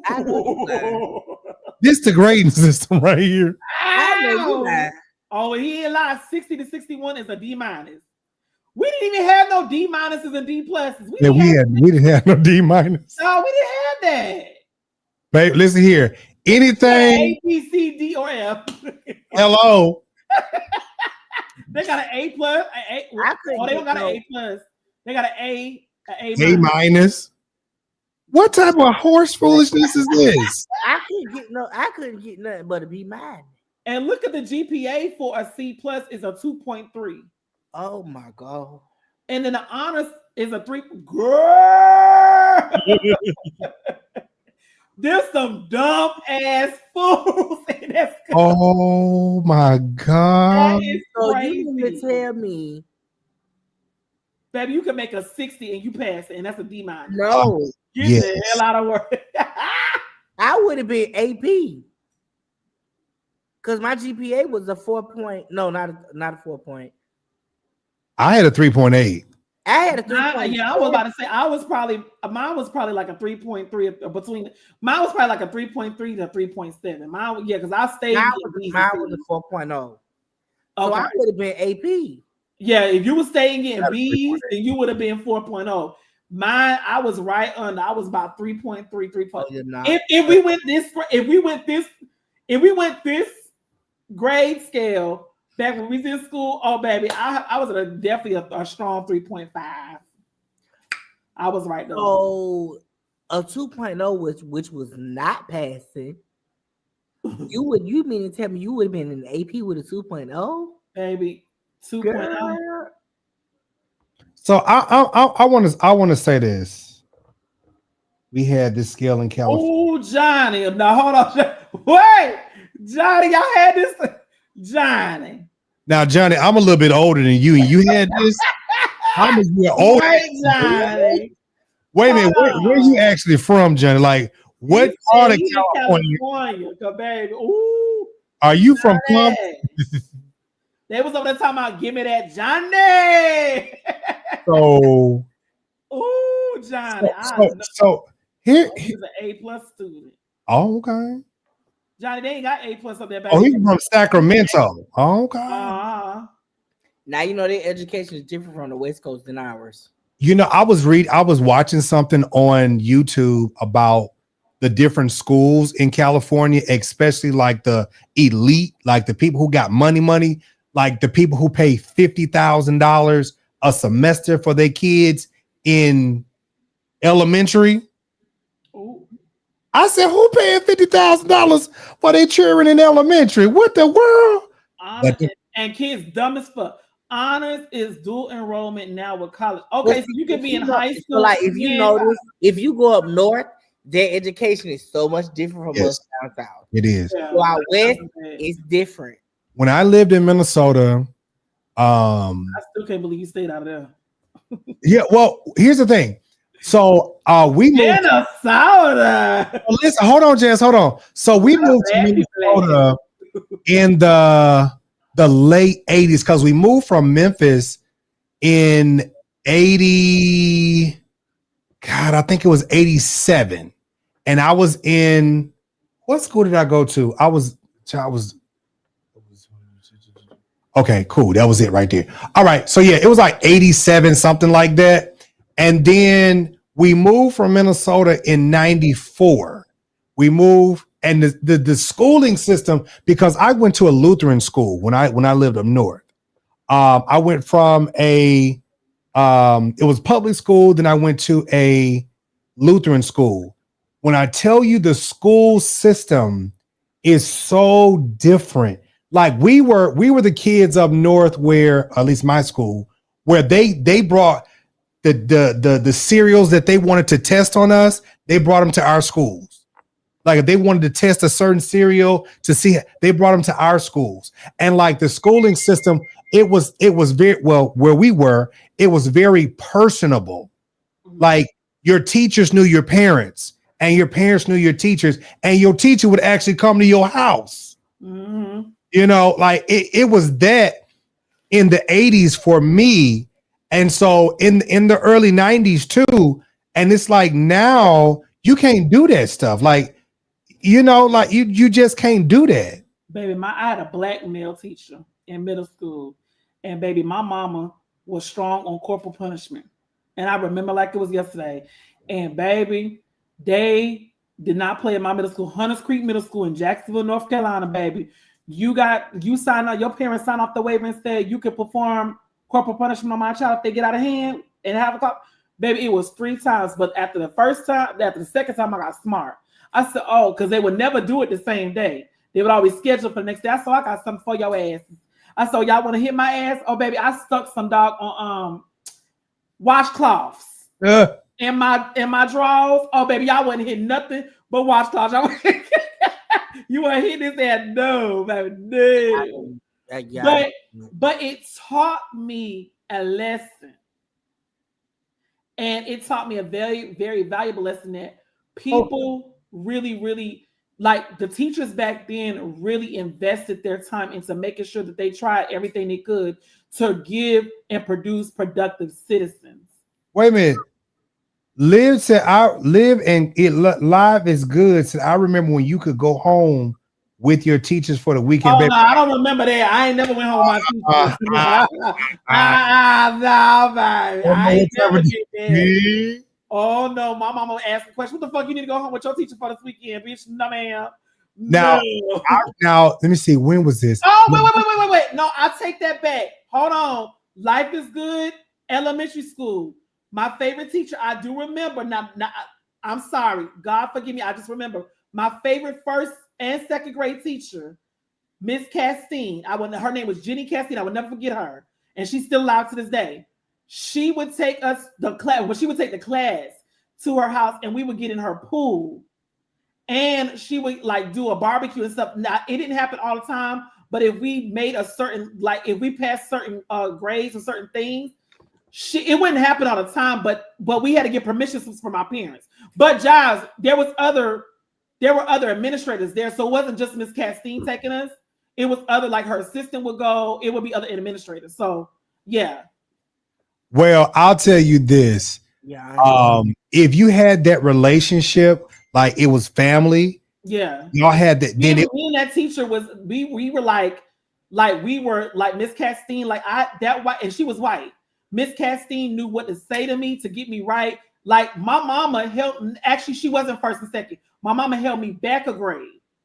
And I was in her class for the second time, just because she knew how to teach and stuff. But I will never forget Miss Jenny Castine. That's her name, in Wilmington, North Carolina. She was an amazing teacher. She don't teach no more, but she was an amazing teacher. I love that teacher to death. That was my teacher. Because when they made our parents afraid to discipline the children, then what happened? We found out that the teachers were afraid of the principals were scared of the superintendents was scared of the school board was scared of the Okay, let me play this. Whatchamacallit had something good to say. This was with his little cute ass. Oh, Jesus, that man so fun. I'm gonna put him up on the screen. What up, family? Willie Mo Jr. here. Thank you! Excuse my voice. I'm just that nigga fine. Good God Almighty. Good. I just got moist downstairs. Good God Almighty. Hold on, let me just quit playing. Out of a outpatient surgery. So if I sound a little groggy, just know I'm still up. Don't get it twisted. We I not. want to take a little time to talk a little bit about Charlie Kirk. You know, just in the last 2 days, of course, I got on radio and I talked a little bit about Charlie, and I talked about just a 31-year-old man in general being gunned down for his own personal opinions and beliefs.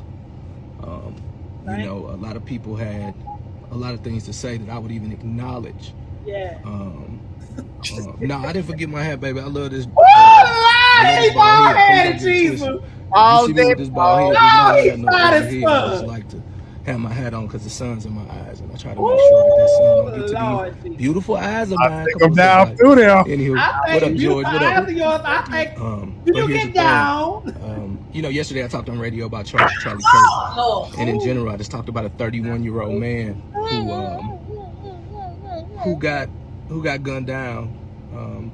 You know, voicing his opinion, and we live here in the United States of America, and no matter what your opinion is, I really don't think it warrants being gunned down. You know, like Martin Luther King and so many other great people.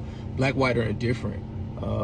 You know, I just don't think that's the right way to handle your anger towards someone. What's his and name? I spoke about that.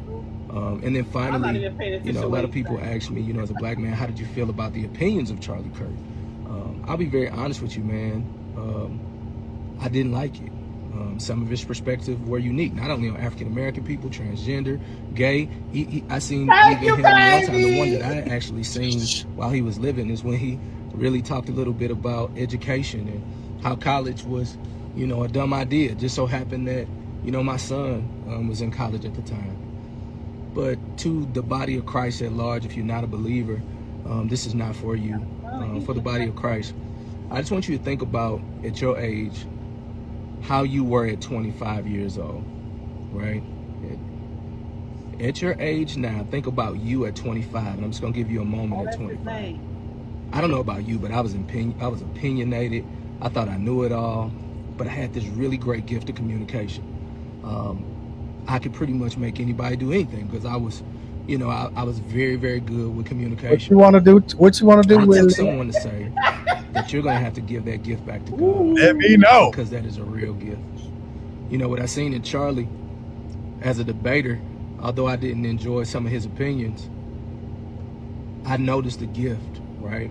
And the one thing I know about being connected to Jesus is that if you stay on that street long enough, God will mature you in some areas, right? So a lot of the clips that I seen, I was like, how old was this boy? They was like, he was only 26, he was only 25, he was only 27 when he was doing this. And then he ends up dying at 31. You know, I look at some of my pastor buddies who now preach such a great grace message, but if you look 20 years before, it was brimstone and fire. But they had the opportunity to mature into the faith that they proclaimed. And so for me, I don't even know what the late great Tupac would have been. Definitely an activist with roots in the Black Panther, but I just don't think Pac would have been the same at 52. I think Pac would have got an opportunity to see a global world, see it through a global lens. And I'm not saying that his messaging would have changed. What I'm saying is, I think he would have saw it different and he would have delivered different. But at 25, it was, well, you gender click, you click, like all of that. But I think all of us can agree that Pac had a gift that was from God that just needed time to mature. So what you trying to say? At this young gentleman, or young activist, or young racist, or young bigot, whatever he was at 31, I did see a gift from God that needed time to mature. Oh, okay. All right. Willie, we ain't feeling it, Dad. Say Willie out. Willie, you had us at the beginning. We not. We gotta go on another way. No, baby. No, Willie. No, man. We're not sorry, going. Willie, you fine, but you sound stupid as the fuck. Hey, honey, we not finna give him time to mature. That's okay. You know, you cute. We gotta suffer why he giving us time. Why we giving him time to mature, so he can say what the hell he want to say about us. Oh, okay, girl. Right, auntie. Decline. You right. I don't know what spirit he was working in, but it was not the spirit of doggone excellence. Because baby, it was not the spirit of God. No, it you was cute. Not. You fine. Oh, I know he got some good thanya, baby. He look like he be taking the girls to them. And when I say girls, I mean the girls. Because honey, my spirit man was going. I want to know what his back shot's like. Like he got a body, a Callawhacker, and a Boodoody Doody. Oh my God. Okay. Oh, he had us at the beginning, but he tried to set us up. Girl, this fool look crazy. He looked crazy too. He looked crazy. He was a child. He was a mad girl. You think he was the suspect? Yeah, he was. They said he was.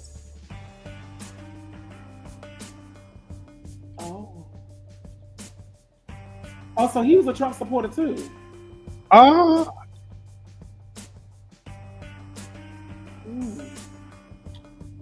So can we pause that right quick? Mm-hmm. So where is Trump's tweet about this man? Because the black man that just stabbed the Ukrainian chick that I don't think her ass is supposed to be over here anyway. She got stabbed on a train and killed. He calling a death penalty for her ass. Why he ain't calling a death penalty for him? I'm telling you, Jazz, I'm telling you. And this fool blatantly shot. This was a shot, baby. Negro, the cracker knew exactly where to shoot this fuck ass. You say why he not calling the death penalty for him? I mean, we know the obvious, but you know. That's your answer. You right about it. You right about it, Marcus. This ain't got sugar to do with us, man. We don't give back. Y'all have at it. We just gonna sit back and watch. I'm gonna play this. Hold on. Utah has the death penalty. Ooh. They did a grand thing when they took that discipline away from us, because when they made our parents afraid to discipline the children, then what happened? We found out that the teachers were afraid of the principals were scared of the superintendent was scared of the school board was scared of the parents were scared of the children, and the children ain't scared of nobody. Yeah.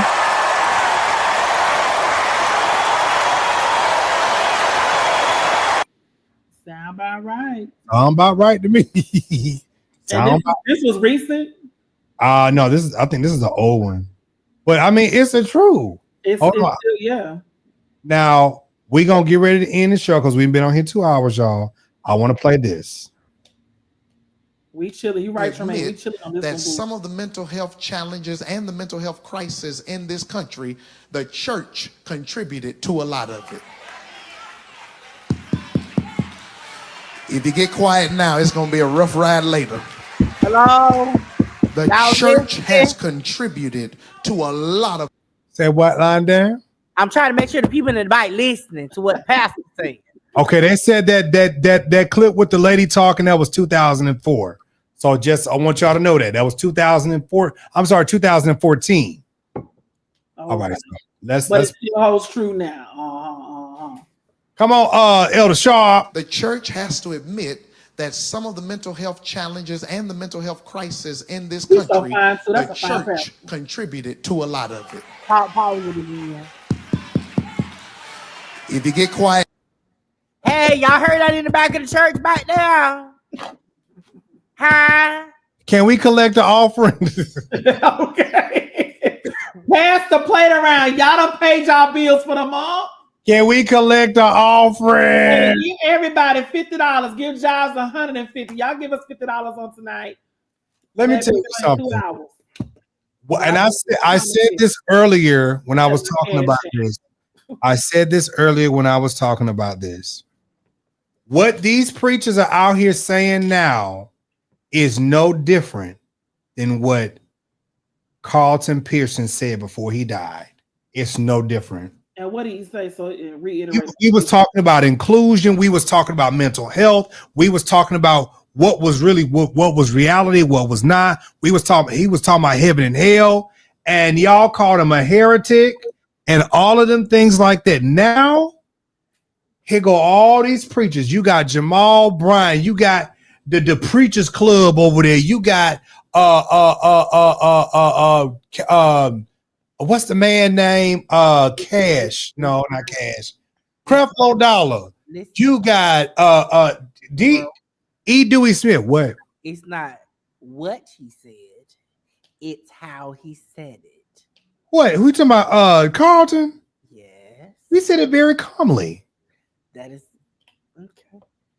You know what I'm talking about, but okay. Oh, you talking about the homosexual part? No, I'm not talking about that. I'm not even. That's far beyond what I'm talking about. What you talking about then?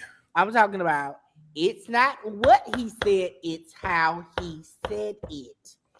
What he said basically was going to affect their pocket. Oh, yes. So if you put everything that he said together, it was making sense. But see, now they've taken what Carlton, because then, everybody wasn't trying to hear all that. And now everybody want to be liberated. Everybody want to be free. Everybody want to be thinking. Everybody want to be logical and all this stuff. Everybody's getting tired of Christianity. And now these preachers got to come up with something else. Yeah. This is what they're coming up with. Yep, that's so true. That's so true.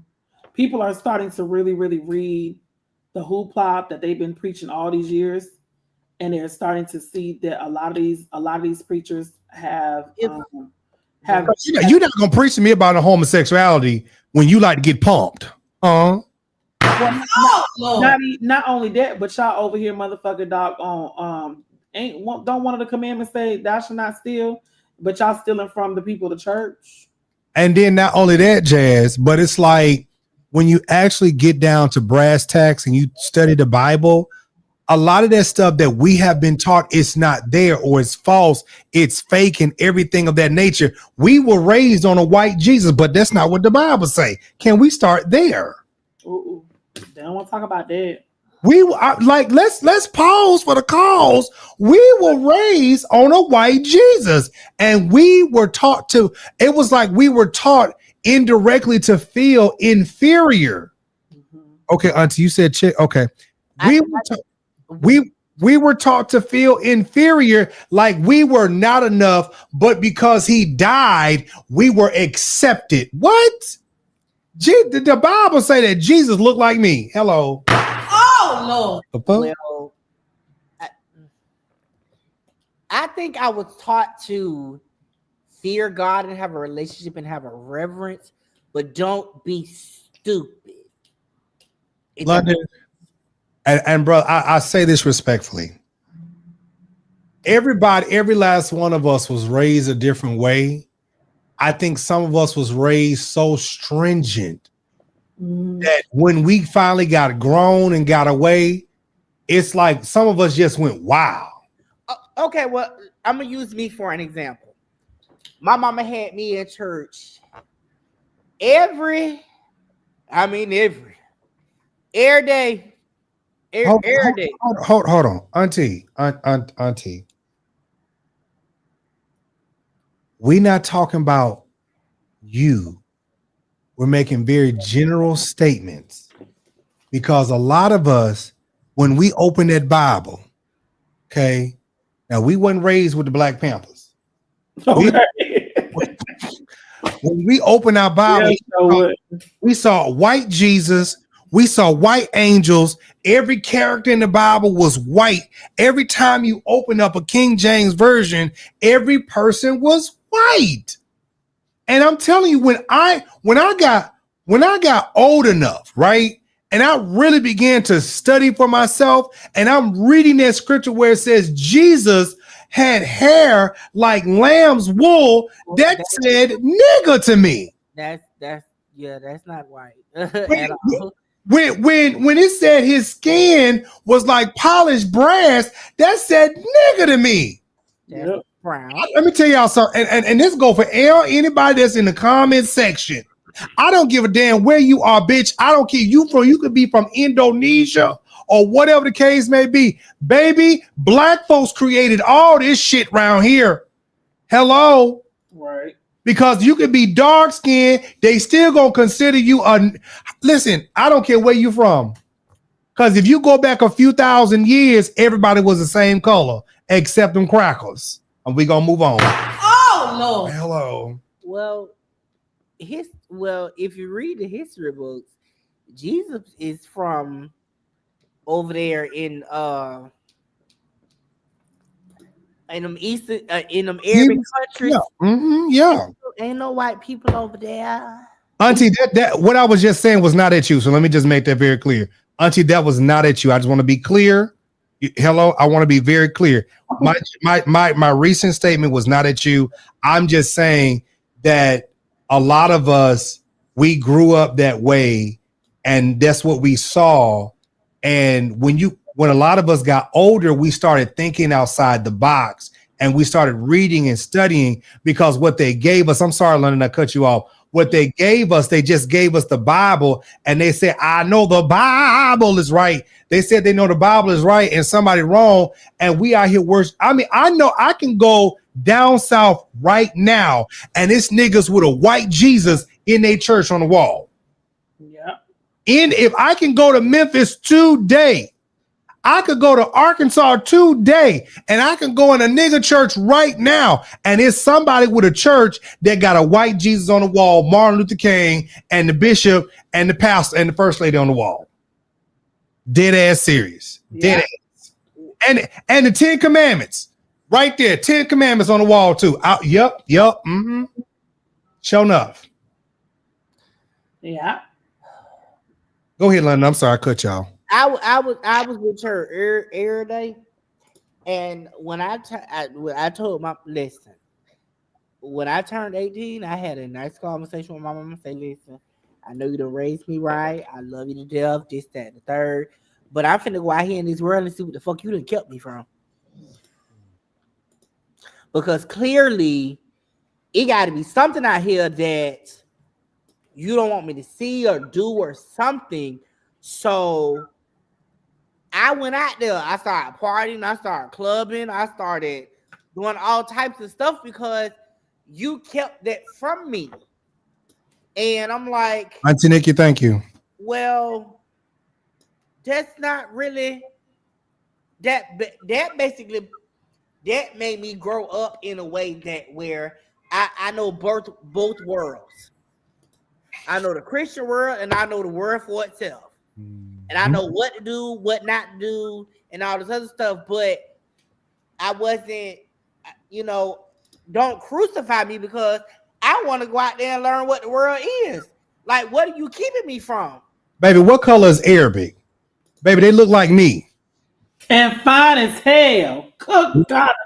What if Arabic men is fine? Yes, like me. What if Arabic men? It's something about them Arabic men, honey. I'll be like, Lord. Oh, they better be. Let me tell you, I thank God, London, that I can't speak several languages because, baby, I will be a hot ass mess. You better know it. I thank God that I can't fluently speak French. Remember we had to take a foreign language to graduate? It was a requirement. Yes, I remember that. They don't even do that no more. I had to take Spanish. I had to take Spanish too. Because, baby, if I could speak Spanish, French, Italian, and Peter and Arabic, baby, I thank God I wouldn't like the men in my family because, baby, I would be a hoe. A hoe, you hear me? Horrible shata. Big old hoe. Because, hon, let me tell you something, baby. I want folks to understand, baby, I ain't never had no problem when it came down to the women. Because, baby, as much as a gay I am, baby, I still got women throwing their drawers at me. Oh, please explain. Hell, huh? They want them a piece of. What you mean? None of you be trying to play like you don't know. Be throwing that stuff at you, girl. Yeah, listen, especially the white women. I don't understand, and y'all, we all off subject. I don't understand how white women be all at me like that. Baby, well, white women, they like that freaky stuff like that, so that's not uncommon. Oh, honey, I can't. Especially I be smelling all good and stuff. Oh, baby, you be just taking. White women like gay people, so that's not uncommon. But I mean, well, I'm not gonna say that. I'm just gonna drink. Mm-hmm. I'm hollering. Yeah, because anyways, so y'all, I was out of town, and I haven't been in Minnesota since last year, and that really, it's for a certain reason I had to go up there. But you know, what my desire is to really be able to travel and do some things and really help people out. One thing I can say about this show as we get ready to close is that I have strived my best to help people as much as I possibly can. This has really taught me, this show, let me make sure I'm very clear with what I'm saying. This show has really opened the door for a lot of people to do a lot of things, for a lot of people to know individuals, for individuals to go and do their own stuff. And so with that being said, I am not regretful of anything that I do. I'm not regretful for some of the people. Let me say that. Some of the people that I brought across here. The rest of you hoes can suck a sick dick, bitch. Uh-oh. And with that being said, I work my damnedest and my hardest to create every motherfucking. Oh, you said, are we gonna finish? Are we gonna finish Reginald Sharp? Reginald Sharp said something about gay people. I want to hear that. Hold on.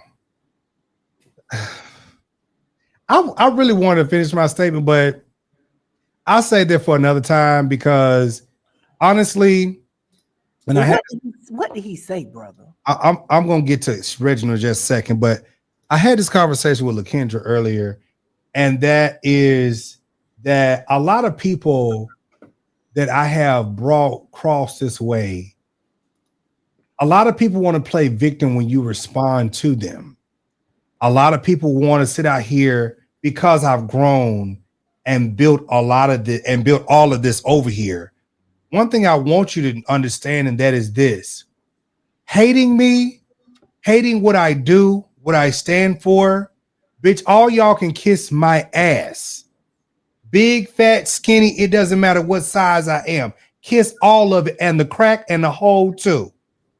And the other part is, while you got these no neck and these turkey neck ass bitches out here that want to sit out here and degrade what I do and try to team up together to think you're gonna do something towards me, it's a waste of my time to sit out here and dedicate a whole motherfucking show toward these dumbass people when all you want is for your little meat and your little dick meat and pussy hole get hard when I sit up out here and mention your motherfucking name because you get off on it.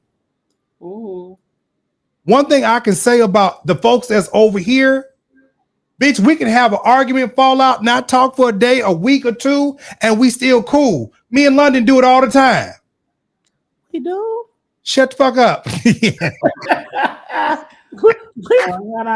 was this? I'm just saying. Oh. So it's like I look at these people that y'all see online that come and they always got negative stuff to say about me and everything. Like I said, like this, y'all can say what you want to say. You can say what you want to say.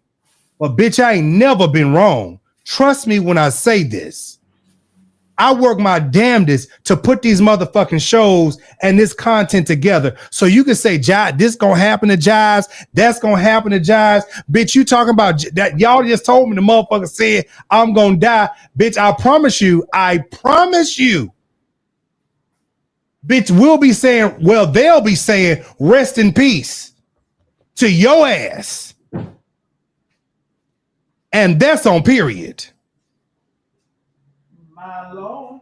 Now, with that being said, because it's not no pressure, but it's a little piece of pressure. Because I'm telling you, just the stuff that I have just been seeing the past couple of months and stuff. And it's like, motherfuckers, they really want you to go down. Mm-hmm. And it's like, I'm telling y'all, All I'm over here doing is putting out content every day, if not every other day. And a bitch got my motherfucking dick in their mouth every other motherfucking day. I've never understood why niggas who say they straight got my motherfucking half naked pictures on their motherfucking thumbnails. Bitch, I know I'm fine as fuck. You ain't never, bitch, pussy ass nigga, gonna ever motherfucking embarrass me. They not straight. You know what I'm saying? Like, you never gonna embarrass me. Bitch, that's my picture. I took it. I made it public. I want y'all to understand. You're never going to embarrass me on what I made public. What you gonna do, you dumb fuck, is lose your fucking page. Yeah.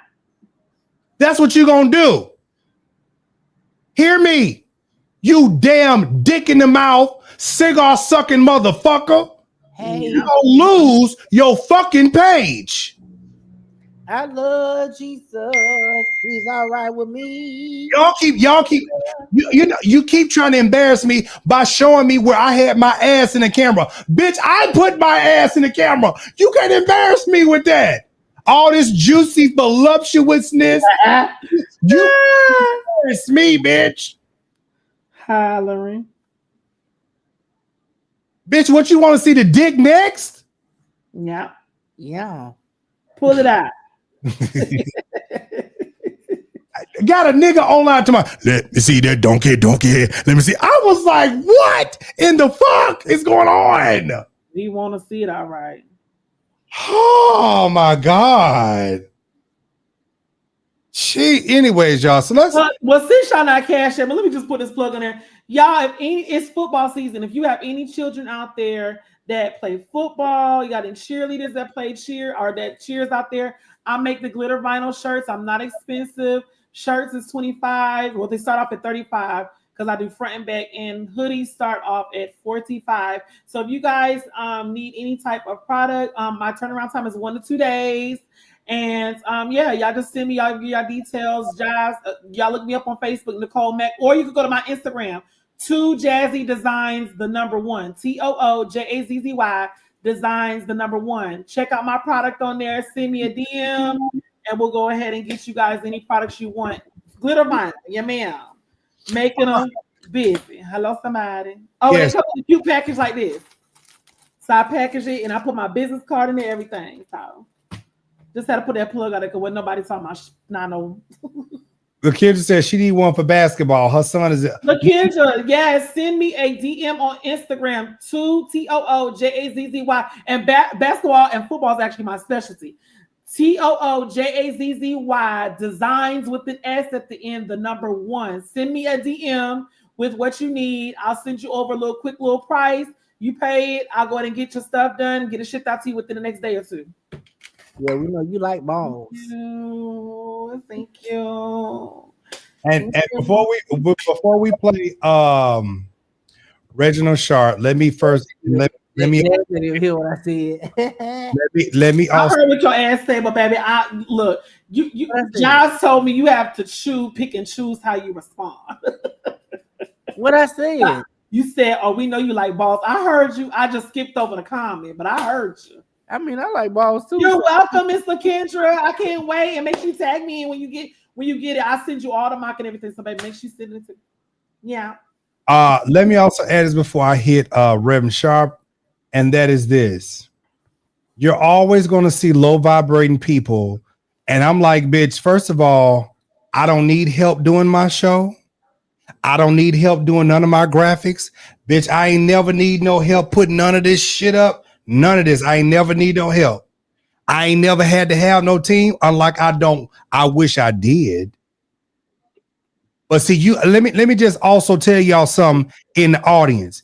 Anytime you find a person that's creative, artistic, and they can do all the shit themselves, and they attract people, you're gonna always find, and I hate using this message, you're gonna always find fucking haters. There's always going to be a motherfucking hater out here hating on you because of who you are, what you are, and how you do what you do. At the end of the day, you've got to learn how to have thick skin, develop a thick mind, a thick brain, and keep the fuck moving. Be like a fucking duck and let that shit roll off your fucking back. Because at the end of the day, you're going to always have people that don't like you for no goddamn reason. And that is the truth. Gay, straight, blind, crippled, crazy, bitch. When you are doing your own damn thing, you're gonna always have people that hate you just because. These niggas out here don't have a reason to hate me. Fuck Beast over there don't have a reason to hate me. He just do. Make up lies every motherfucking day. Beetle fucking Juice, which I want to beat his fucking ass on GP, don't have a reason to fucking hate me. Daryl Moore don't have a reason to fucking hate me. But these saggy titty breast ass bitches always every day got my name in their fucking mouth. Daryl Moore loves to show my body on his page. Sound like a fucking freak. Oh, geez, I almost said something. Oh, yeah, okay. I almost said something. What y'all said, brother? Sound like a fucking fag to me. Interesting. Bitch, you want to sit up out here and be looking at a half-naked man. Make it make sense. And I'm not making hateful comments. Didn't you say Darren Moore's supposed to be straight? That's what I said. And he looking at half naked, man. Honey, when you love to put my half naked pictures up on your page, I'm surprised YouTube ain't gave you no strike, bitch. You want to see, and then the nigga talking about I'm out here putting curses on him. Bitch, I ain't did shit to you. How you gonna how this and that's what I want y'all to understand.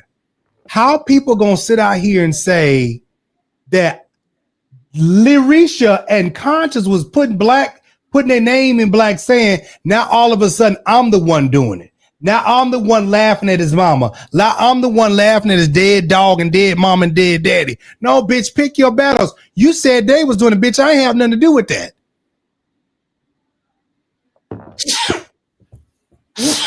So anyways, y'all, we've been on here too long. Let's play Pastor Reginald Sharp. The church has to admit that some of the mental health challenges and the mental health crisis in this country, the church contributed to a lot of it. I heard if you get quiet now, it's going to be a rough ride later. Oh, okay. The church has contributed to a lot of mental health problems in this nation and this world. For centuries, the church has been killing people just because somebody didn't agree with them.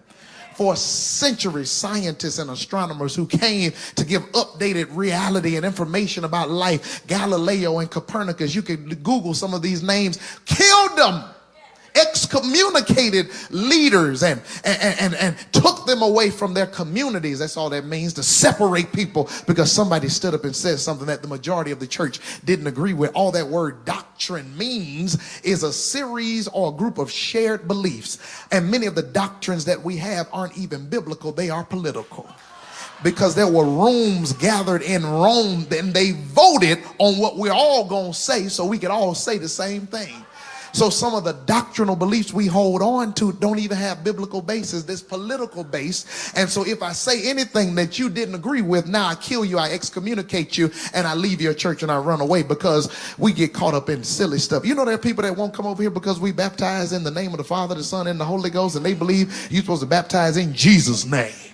What does it matter if I baptize in Jesus' name or if I'm baptized in the Father, Son, and Holy Ghost, as long as the water was a symbol that represents my old life being buried and my new life in Christ coming? Why do we minor in the major and major in the minors? because we do some whack things. I know there's some of you in this room, you know about church hurt, and you know about church trauma, you know about spiritual abuse. You've been stood up in front of churches when you got pregnant, or some of your friends got pregnant, had to stand up in front of people to share that you were sorry for getting pregnant as a young lady, and the young man who helped you in the pregnancy process is still in the tenor section, the media ministry, or the music ministry, and didn't have to stand up in front of anybody. The church does some whack things. We love acting like folk who are gay and lesbian. I mean, that's the chief sin among all sins. But do you know everybody in this room is a sinner? Congratulations. You sat by a sinner this morning. Even more congratulations. The man you listening to right now is a sinner this morning, because it don't say y'all have sinned, all have sinned. The nerve of us to be whack when God has been so good to everybody in this room. My God, today, that was a word. Oh, fine self. Ooh, he fine. Cook out of mine. I want to be a first lady. Other than first lady jobs, I need to be a first lady of church. Oh Lord, be a first lady. Any pastors, bishops out there looking for first lady? I promise you, I'll be delivered from cussing. I'll be the best first lady you get, baby. I'm organized. I'm professional. I'm anointed and appointed. I'm business savvy. I have a very, very strength. Marcus said he trying to be a first lady too. You hear what I'm saying? I'm ready to be a first lady. First lady has big roles. Yeah, Elvis need a first lady and trying to go. Oh no, Elvis can. Elvis, he's a MAGA supporter. I don't like it. Elvis is very nice looking, but I'm sorry. We have two different beliefs, and we will be unequally yoked. No, I'm gonna say this because I'm sure he's going to rewatch this. I'm gonna say this. I'm sure he's going to rewatch this.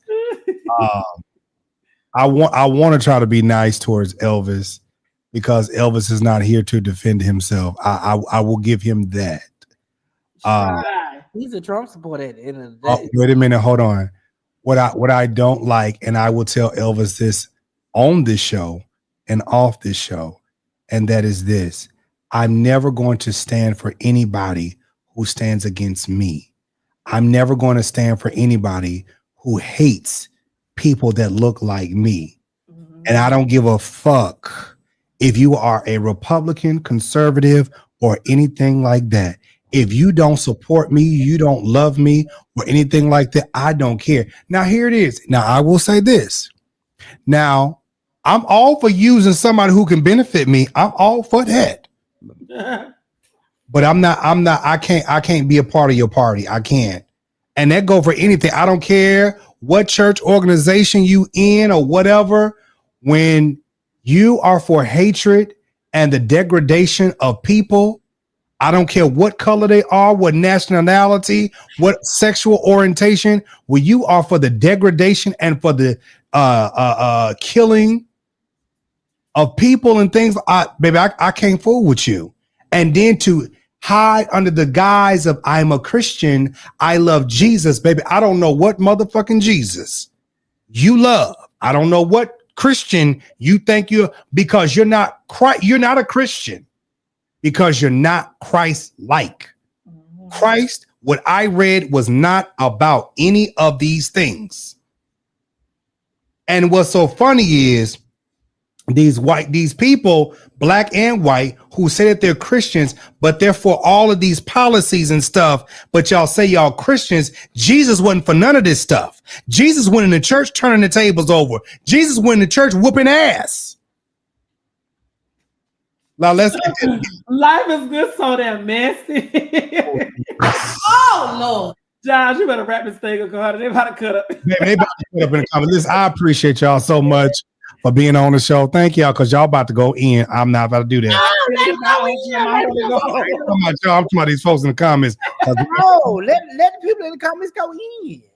I gotta go. London, we've been on here 2 hours and almost 2 hours and 23 minutes. Elvis might be going to Charlie Kirk funeral. He might be. Anywho, we got to go by. y'all make sure y'all support the channel. Y'all, everybody Cash App is up here. Y'all make sure y'all support the channel. I love y'all. We love y'all. We're gonna see y'all next time. All right. Bye, y'all. Bye. See y'all. Bye, London. Y'all, we getting off here. I appreciate y'all being on and everything. I had to kick them off. We're gonna see y'all next time, okay? We this has been a good show. I am going to do another clip for Reginald Sharp, and I'm going to do another clip for this Charlie Kirk situation. I'm going to do separately. Now that I'm back home and everything like that, I'm going to do all of that content and everything. I'm gonna make sure all of that stuff is handled, okay? Make sure y'all support the platform. Y'all make sure y'all hit that Cash App, KingJivesShow. I appreciate all the love, all the donations, all of those things like that. I look forward to seeing you guys soon on the next live, on the next video, on the next piece of content. I love y'all. Talk to you later. Bye, y'all. Mwah.